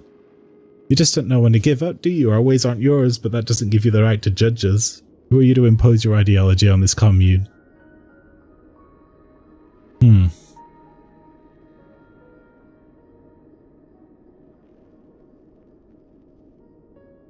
outsider, someone who hasn't been corrupted by Harrow or his pet spirit. I'd say that qualifies me to offer her in a bin in. I'll tell you what you are, you're the kind of person that Harrow has always warned us about. Your sense of moral outrage doesn't trump our right to live the way that we choose. If you have more accusations to hurl at my husband, go ahead and do it. I'll tell you how wrong you are. I prefer you keep this conversation civil, but that's up to you. There's something else. Give us the amulet, Marta. It's the right thing to do. I don't know if you expected any of that to mean anything, but it doesn't. None of it matters. She fishes the amulet out of her blouse and dangles on a golden chain glinting in the firelight. If you want this, you're going to have to kill me for it. Well, we tried. Glory shifts into an attack posture. When she speaks, her voice is unsteady. I'm sorry that it came to this, Marta, but you're too far gone to save. If what you want is a fight, we'll give you one. I didn't want this, Glory. I wish that we could have come out of this friends, but you haven't convinced me of anything, and I made a promise to protect this with my life. Best of luck with that. I won't need luck, outsider. Harrow, my husband, taught me how. See for yourself.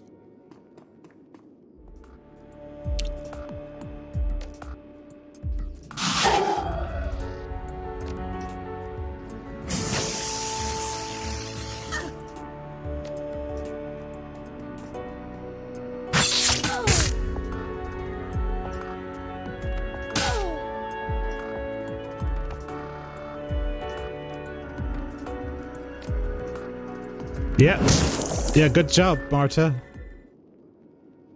Glory stands staring at the red ruin of Marta's body. Her eyes flit down to her claws, and an expression of growing horror creeps across her face. You okay, Glory? It takes her a long time to respond. Her voice is choked with long dormant emotion. No, I'm not. I should have thought of that before you killed her. Fucking hell.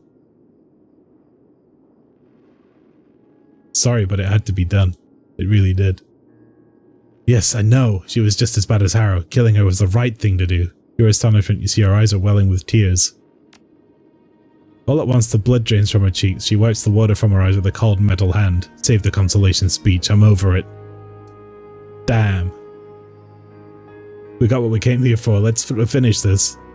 But, you know, that suffering is kind of something Glory has to go through because that's her punishment for doing all this shit as well.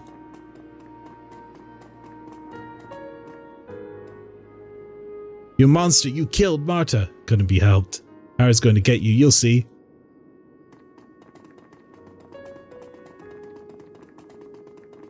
You'll thank me later.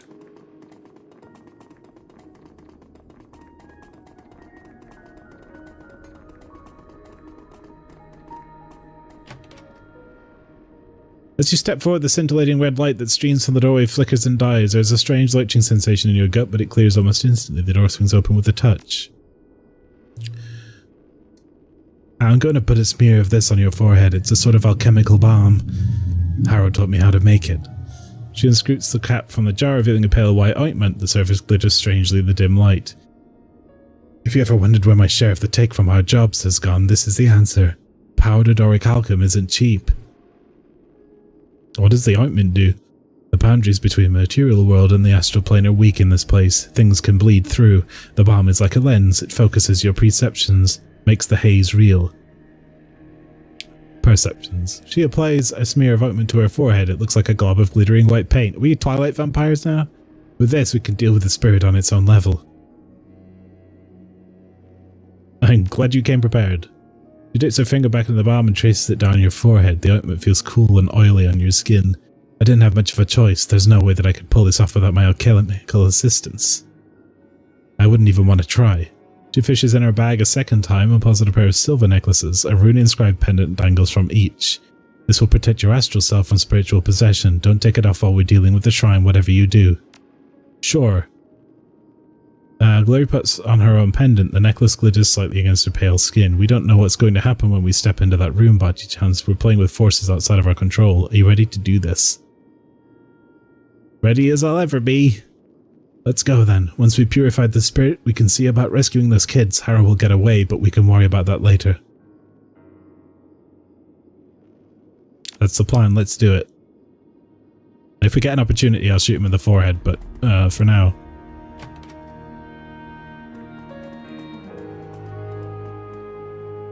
As you approach the shrine, a chorus of high sibilant voices fills the air. The sound is light and airy, but something about it fills you with a bone-deep dread. Welcome home, Glory. Glory's eyes go wide. She opens her mouth to speak, but no sound escapes her. Something slams into you, a wave of intangible force that turns your consciousness inside out and sends shockwaves reverberating through your mind. The world lurches, and everything goes black. Ow!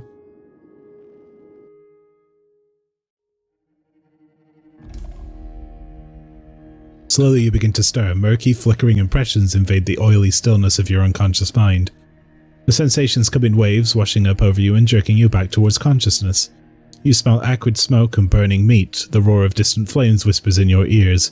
When your eyes flutter open, a dull red glare fills your vision. As you attempt to struggle to your feet, you become dimly aware that the gravity here feels wrong.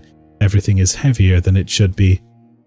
Slowly, the waves grow still and your senses calm. You find yourself staring into an infinite horizon. The blasted ruins of Furistella stretch out in all directions, as far as the eye can see. Holy shit. I'd say that's an understatement. Where the hell are we?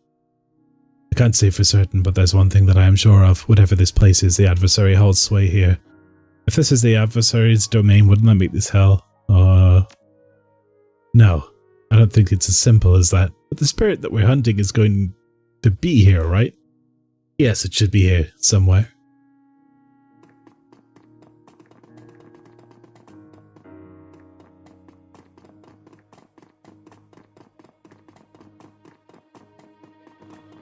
The place is cool. Oh.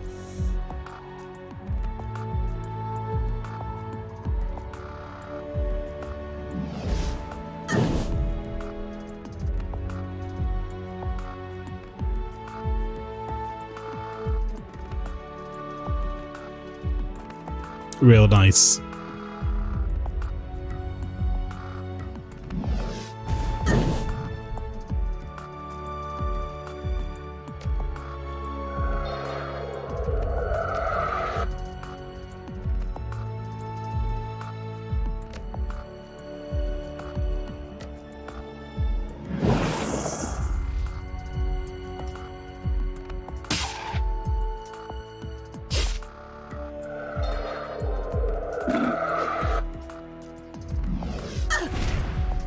Ow.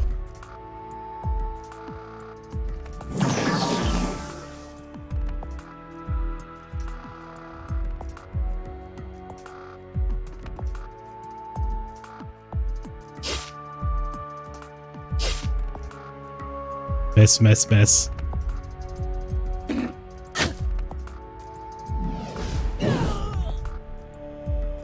Damn.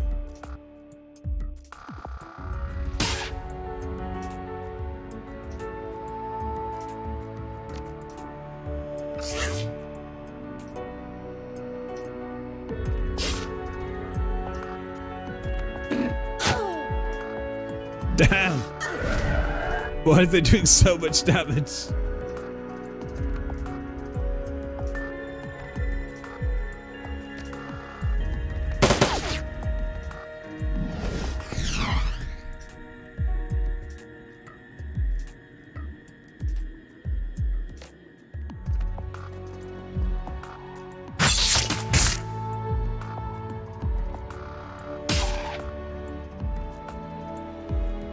Power of Satan? Yeah, maybe. Ah, shit, that was 3 rounds, I forgot. I was like, I'll kill that guy and then... I think it auto-saved anyway when that happened, so...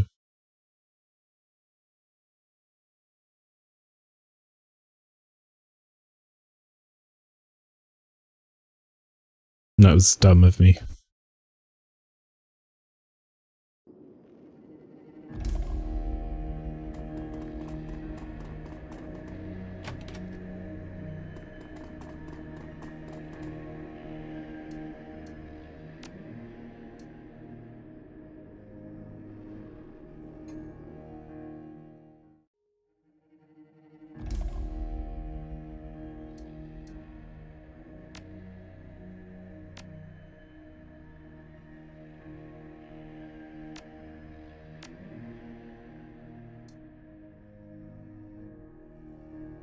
night. Maybe try that one again. It's kind of bullshit that as soon as you step through the door, you don't have a huge amount of choice getting into cover.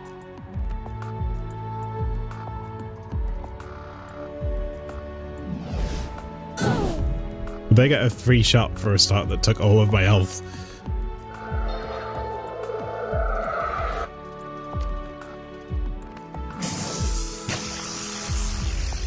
Eat shit.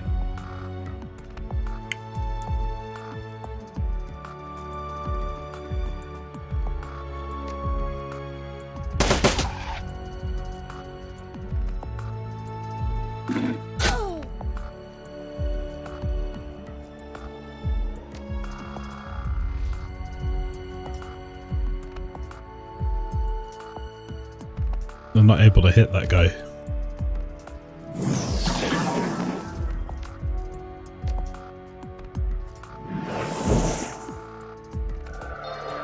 I guess I'll just... Oh, great.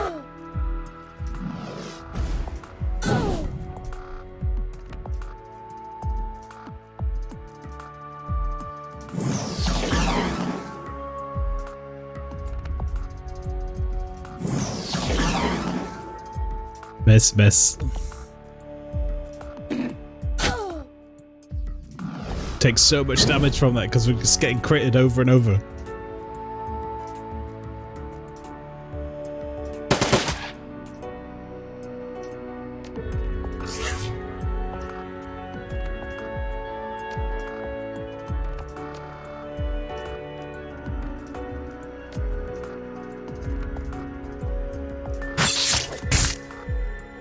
And missing every one of our own attacks. Okay, that guy totally missed as well. That was a good turn.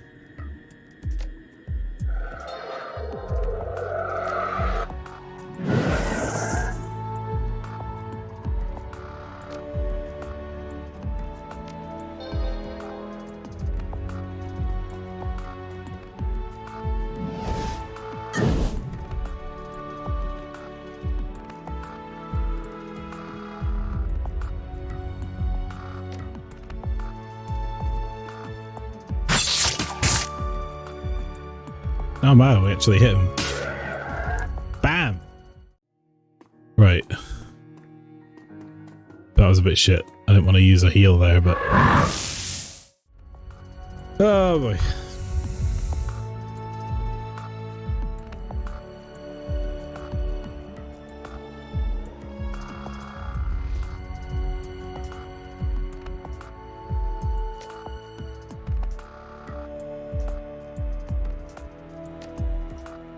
Use this.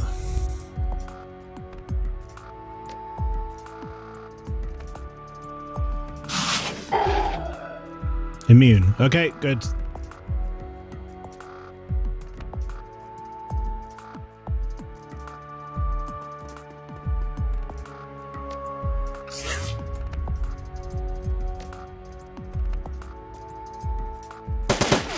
She's really not a great shot with that thing.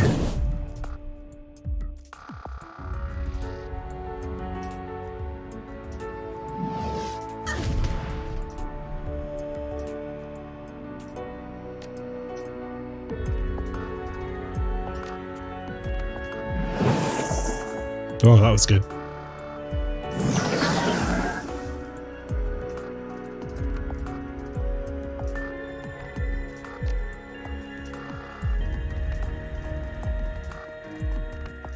That's not what I meant to do. A few times in this game I've done that, like misclicked slightly because I need to zoom in more.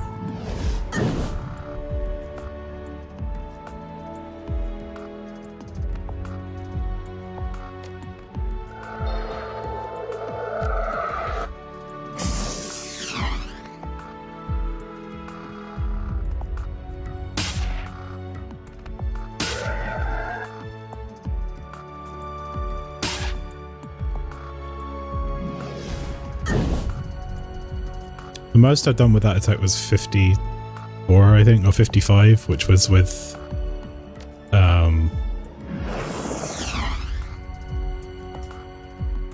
one of those magic circles, the way line or whatever they call it. Ley line.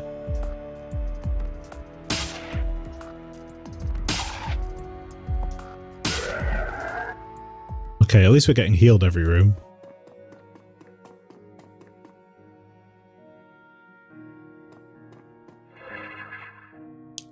I've learned to save more often. Hello, Satan. The thing hovering before you is hideous. Its broad chest is jacketed in scale-like patches of burning coal, and its many sets of antlers shimmer with heat. It smells like a barn fire, wood smoke, burning fur, and blackening bodies. The spirit inclines its head toward Glory and spreads its arms in welcome. Glory, welcome, child. It speaks in a chorus of clear, lilting voices. You don't hear them so much as feel them. The sensation is strange, like hundreds of butterflies fluttering in your chest. What a pleasure it is to see you again. Glory steps forward, trepidation on her face. Standing before her, the towering form of the spirit, she looks frail and small. She takes a deep breath, steels herself, and speaks. I know what you were, spirit, before the adversary twisted you, before Harrow bound you into this rock. She drops a hand to the satchel at her side. I can help you to be that again. All that you need to do is let me. The spirit chuckles, a strange warbling sound that sends a shiver down your spine. We are not in need of help. We are our great master's servant, just as Harrow is, just as you are, despite your misguided attempt to cut away his love from your heart. The voices in your head soften, become sad, but the fluttering in your chest turns ugly like the buzzing wings of a swarming of blowflies. You have mangled yourself beyond repair, and you did it despite him. He who was your greatest benefactor. You betrayed him, child, but he loves you all the same. This adversary sounds like a pretty reasonable guy. Cut the shit, spirit. We know what your master's love does to people. Slowly, terribly, the spirit begins to turn. You can hear the crack and pop of splintering vertebrae as its enormous head shifts on its shoulders. It fixes its cavernous gaze on you. Your friend, this outsider, slanders our great master, but we take no offense. Her words are like the babble of a newborn babe. She is ignorant of the truth. The spirit inclines its head toward you. If the noise continues, we will teach her, and the babble will cease. Glory shoots you a sidelong glance. She mouths a word, don't. I have a message for you from our great master. He has a gift for you, a peace offering, one that he offers freely, a sign of his continued affection for you. He knows that you desire his servant's destruction. As a symbol of his love, he will grant you the power to bring an end to Harrow. He knows that you wish to free the children of Fjordstella. As a sign of his compassion, he will help you set them free. You can have everything that you want, child, all of this and more. This is obviously a trick, don't listen to it. The spirit keeps its attention fixed on Glory. It clasps its hands and leans forward, bowing its head. All that he requires of you is a show of good faith. Remove the protective ward from your neck, and his gift is yours for the taking, yours forevermore. How do we know you'll keep your word? No.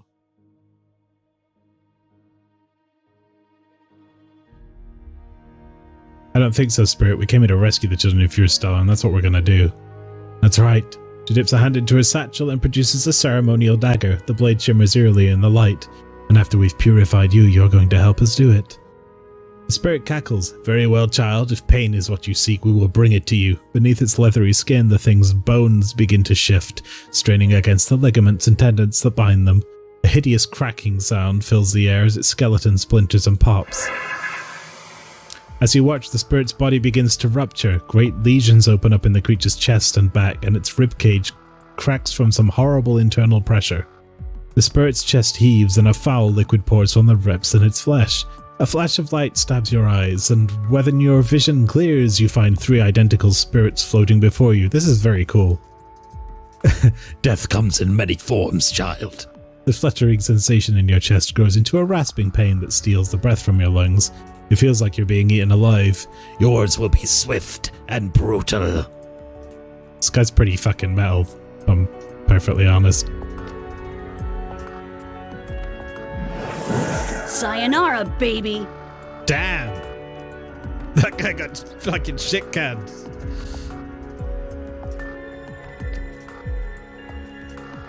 Why is this the shortest range attack?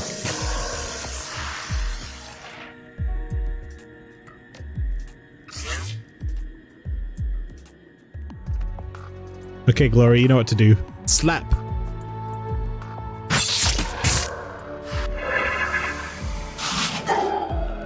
That's the OG one.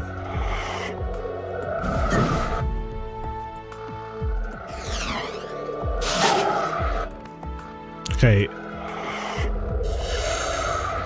A figure materializes out of the shadow. The form is wispy and insubstantial, a projection of a man distorted by distance.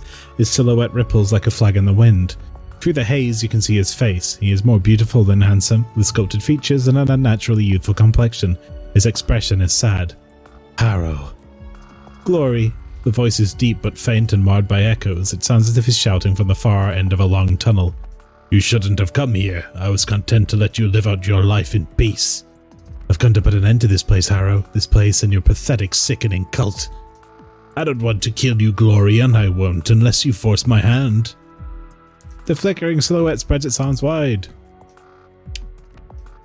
Yeah, at least the illusions aren't doing a ton of damage indeed. And also, I think we could deal with them with Glory's 5-shot, which is nice. That's kind of why she's got it. Ask me for my protection and I will usher you out of this place. You can leave Furstella in peace. If you ask me politely, I might even let your friend leave with you. I won't abandon your victims here, Harrow, not again. I'm going to burn this place to the ground. My only regret is that you aren't here in person to burn with it. A fight then. Very well. The air begins to pulse a scintillating burst of colour. His rippling transparent form glows with heat from within. You brought this upon yourself.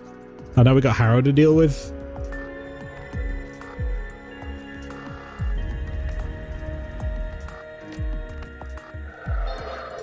Damn, that was kind of a stupid thing to do. We're going to heal up anyway, just in case. Glory can do this. Stop this from doing damage to us and hurt this thing. Or just miss everything.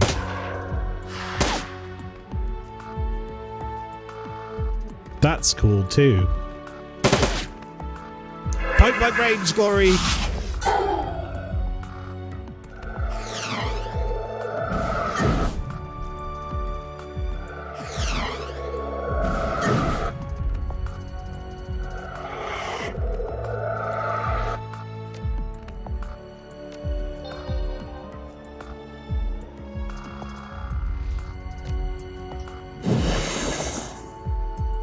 Damn it.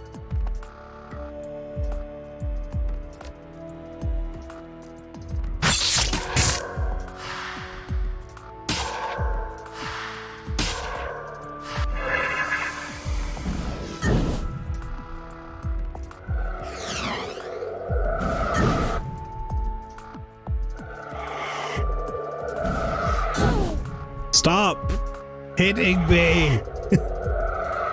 I have no choice. I have to get into cover, but...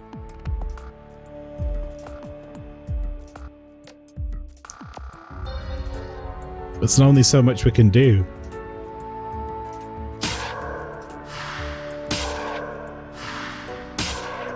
Oh, 3 crits in a row. Very good.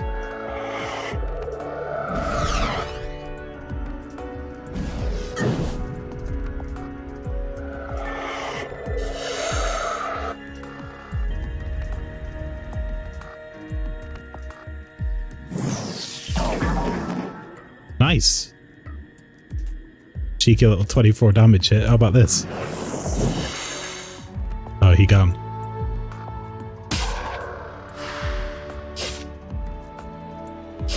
Oh, Glory, come on. Fuck.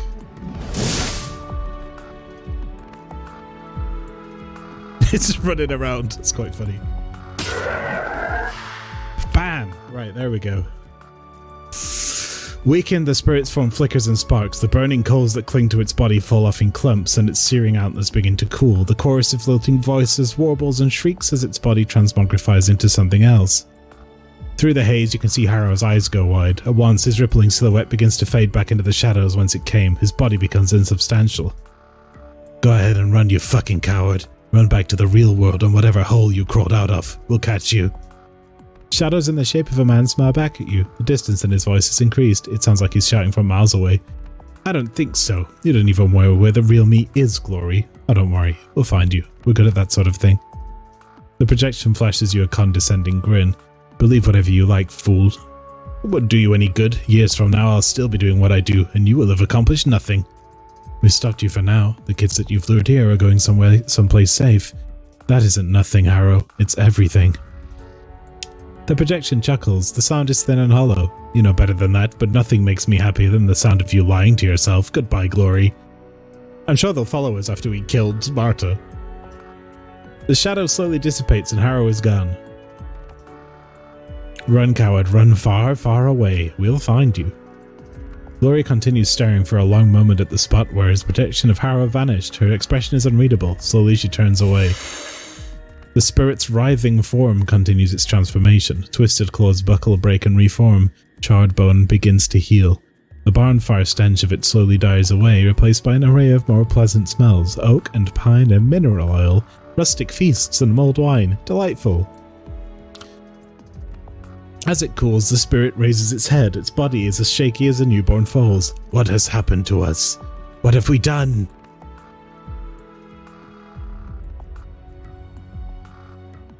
You'll get it. What have you done? Terrible things, spirit. Loathsome, unforgivable things. You have corrupted children, turned them into killers. You've been a party to violence, torture, and the desecration of corpses. You've created monsters. The spirit cringes, shaking its head from side to side. It doesn't speak, but a low rumbling sound emanates from somewhere deep in its chest. Unpleasant to think about, isn't it? But you have to, spirit. You can't run from what you've done. Your actions are a part of you, whether you like it or not. The rumbling sound turns into a tormented howl.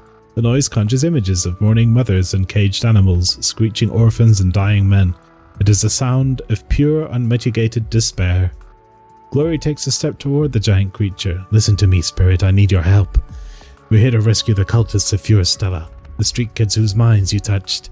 We're getting them out of here before the adversary can do to them what it did to you. The spirit stares at Glory for a long moment. Finally, it dips its head in a nod. Yes, we will help you. I'll be damned. Something's gone right for a change. There's no time like the present. Get to it. We have already done so. The cultists of Furistella are themselves again. Spirit bows its head. We wish to do more. We have much to atone for, as you said. Just what do you hope to do? Make amends, heal the sick and the wounded, bring them the succor of hearth and home. But we can do nothing without your help. We are still bound to this shrine, anchored here. We cannot leave without your assistance. Tell us what you need us to do. We need an appropriate vessel to carry us out of the rock, something touched by magic but more dead than alive. Do you have anything that can help us? I'm sure we do. You have to sort out my note long because the neighbors complained and come back to talking to a demon. Yeah, it's we went to like a cult house and got taken to kind of Satan's realm to liberate a possessed spirit so that it can help us free some children. Things have happened. Gingerly, she reaches up and wraps a hand around the protective ward that hangs around her neck. Yes, I think that I do.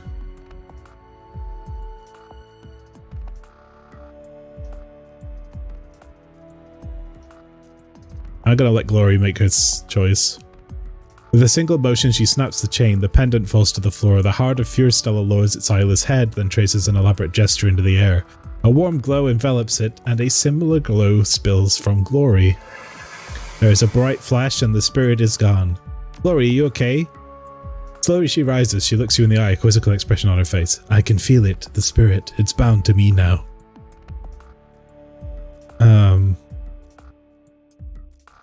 I've always wanted a bad spirit, so what does that mean for us? Can the spirit help us like it said? See for yourself. Ooh. She raises an arm and you feel a burst of warmth and comfort in your chest. It wants to help people, to heal them. It wants redemption just like I do. Together, maybe we'll find it. So Glory now has a healing power, I guess. Behind your eyes, your vision starts to twist. It feels as though you've been turned inside out. And to go, with the spirits linked to the adversary severed, this entire reality is falling apart. See you in the real world. I'll see you there. Nice, we gave Glory the We didn't just help her save some children here. We gave her the power to go on doing acts of redemption, which is pretty fucking great, actually. Slowly, you swim back to consciousness, struggling to your feet. You find Glory already standing and alert. I can feel them. The spirit set them free, but they're trapped somewhere here in the complex. The initiates, you mean? Yes, and others. She surveys the room, a worried expression on her face. We need to find them and get them out of here. The connection between this compound and wherever we were is breaking down, and as that place disintegrates, more and more things are spilling through. Like rats fleeing a sinking ship. Yeah, and it's only a matter of time before Furstella is consumed too. Look at the corner there, you can already see it happening. There's a lot of fire here, yes.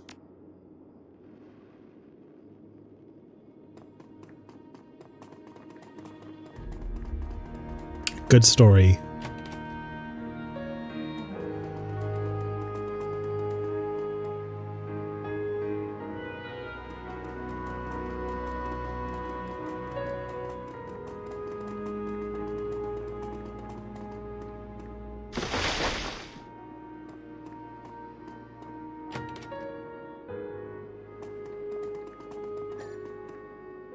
As you kick the door open and stumble forward into the room, you find yourself surrounded by a sea of teenage faces. Initiates and acolytes huddled together and trembling with the spirit's influence cleared from their minds. Their swagger is gone. They look frightened and lost, like kids who've had their security blankets torn away. Glory, is that you? The acolyte in his early 20s, close to Glory's age. His eyes are wide with astonishment. You don't know me, but I was a new initiate back when you lived here, when you were... Yes, it's me. Come on, we're taking you to safety, someplace far away from here. A scrawny teenager in a ratty coat stares at Glory's chrome, his mouth hanging slack. His voice cracks when he speaks. What happened to you? Your arms? Something that you'll never need to worry about. Come on, let's get the hell out of here. Gonna put it better myself. Let's leave. Peace out. You thread your way through the trees of the Schönbuch forest, tracing your way back to the thicket where you and Glory hid the van. The inferno that consumed Furstella is spreading, and the conflagration casts the forest around you in a sinister orange light. The heat at your back is intense, unbearable. Far ahead, Glory blazes a trail for you to follow, shredding the foliage in her path. The liberated initiates teeter on the edge of panic as they struggle to keep pace behind you. The fire is moving fast, but you are faster. As Glory helps the last of the kids onto the van, you put the vehicle in gear and punch the accelerator. The burning ruin of Furstella recedes into the distance, a glowing speck in the rearview mirror. The peace and safety of the Kreuzbazaar lie ahead. For once, we did a mission that had like a decent, like good ending instead of just like, ugh, well that's done. Nice. Well, that means that we did all 3 of the characters' loyalty missions. And I don't think until we do the next mission we're going to have much more to talk about with them other than Glory, so... yeah, it had a very bleak setup. I kind of wish we could have saved Marta, but, you know, them's the breaks. Why don't we speak to Dietrich after Glory, just to wrap that conversation up, and then I'll be done for the day. Glory stands, an introspective look on her face. At the sound of your approach, she turns to face you. She nods at you. Thank you for your help at Furstella. I couldn't have done it without you. After the things that we saw in there, I'm not surprised. Go ahead, I'm listening. Harrow got away just like you said he would. Yes, and he's already putting distance between himself and the Schönbuch forest. How do you want to go about tracking him? Finding Harrow is going to be a full-time job. I can't track him down while we still have a great dragon hanging over our heads. After we've dealt with Vauclair and the Fire Wing, I'll devote myself wholeheartedly to finding that bastard and finishing this, but for now, we need to keep our eyes on the road ahead. What did you wind up doing with the cultists that we rescued? Did you send them to Samuel? No, he has enough to worry about keeping the people of the Kreuzbazaar safe. Those kids that we've rescued, they've been damaged by Harrow's philosophies. They can get better, but it's going to take time. Trying to integrate them into our society too quickly would be dangerous. So where did they go? I took them to the talismonger, Algernon. He said that he knew a place where they could get help. It won't be easy for them or quick, but they'll get better in time. You looked distraught when Marta died. How are you holding up? As well as can be expected, my feelings on this are complicated. You loved her, that much is pretty clear. Yes, a part of me still loved her, and the rest hated her for what she represented. Am I ultimately sorry that she's dead? Yes, but I'm not sure what the alternative would be.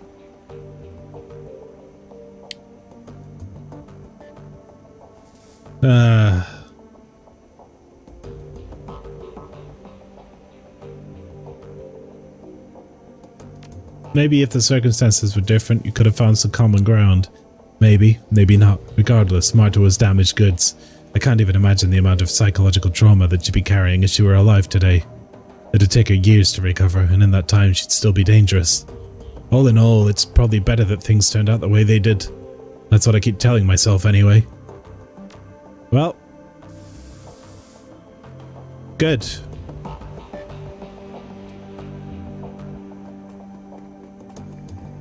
Feels good, man.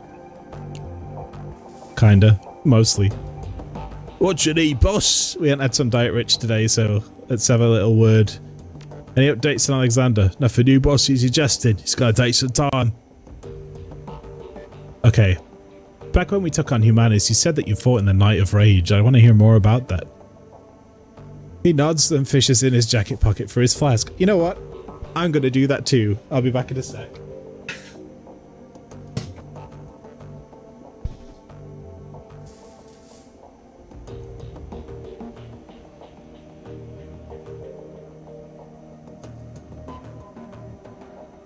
Oh, Diet Rich, what's poppin'? Oh, mate, how you doing?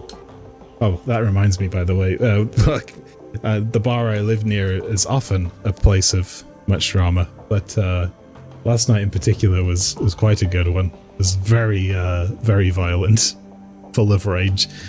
There's a lot of screaming at 2 in the morning. Anecdotally. The Night of Rage, indeed. Alright, boss. We can talk about it. I'm gonna have a sippy first.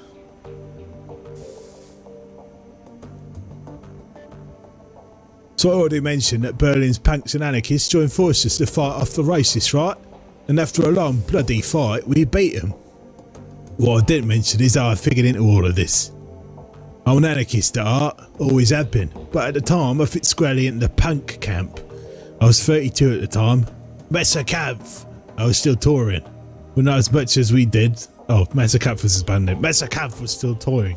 But not as much as we did when we were kids, but we had a following. I guess I was sort of an elder statesman for the scene.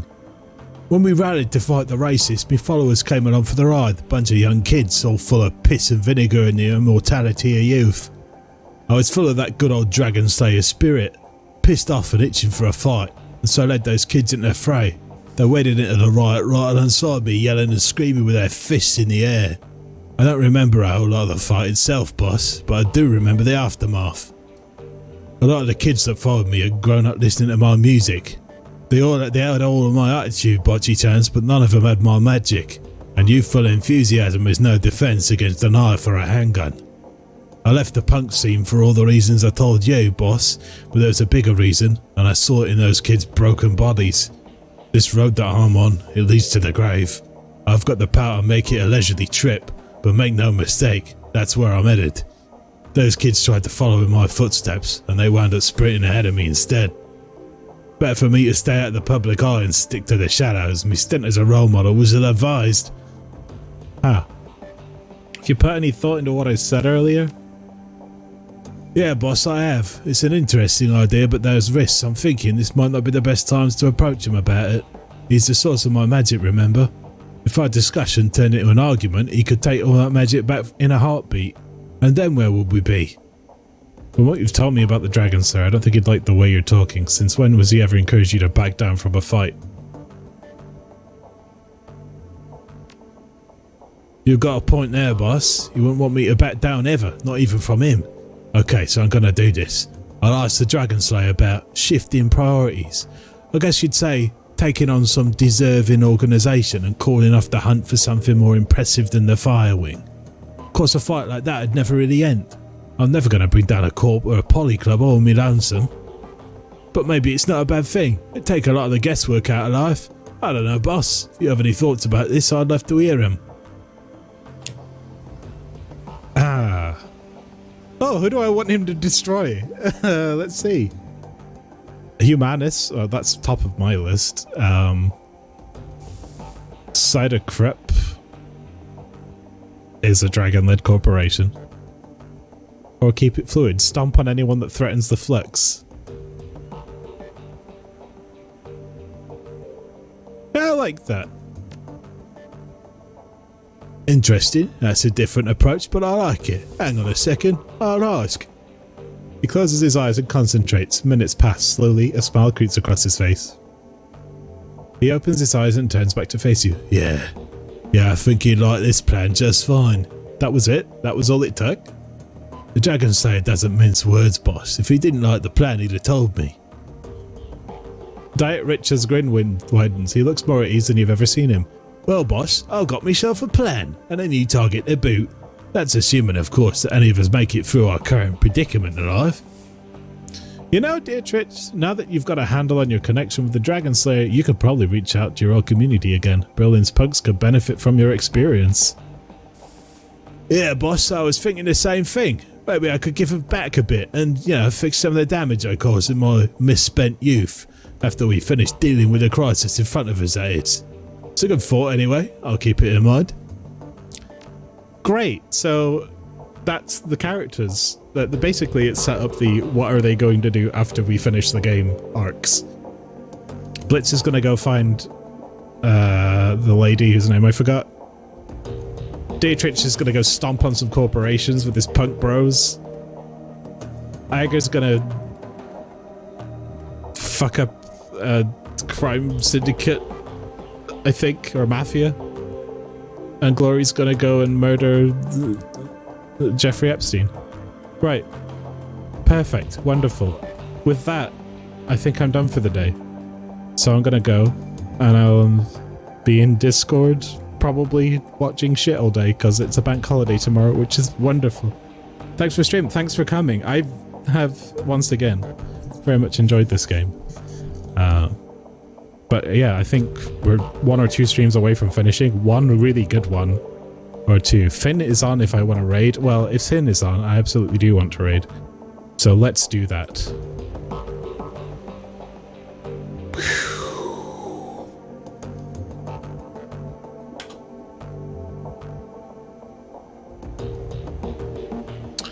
This is a great turn. The game is dope. I need to start it up. Yeah, it is good. There's a few Shadowrun games, and this was requested by Cyber.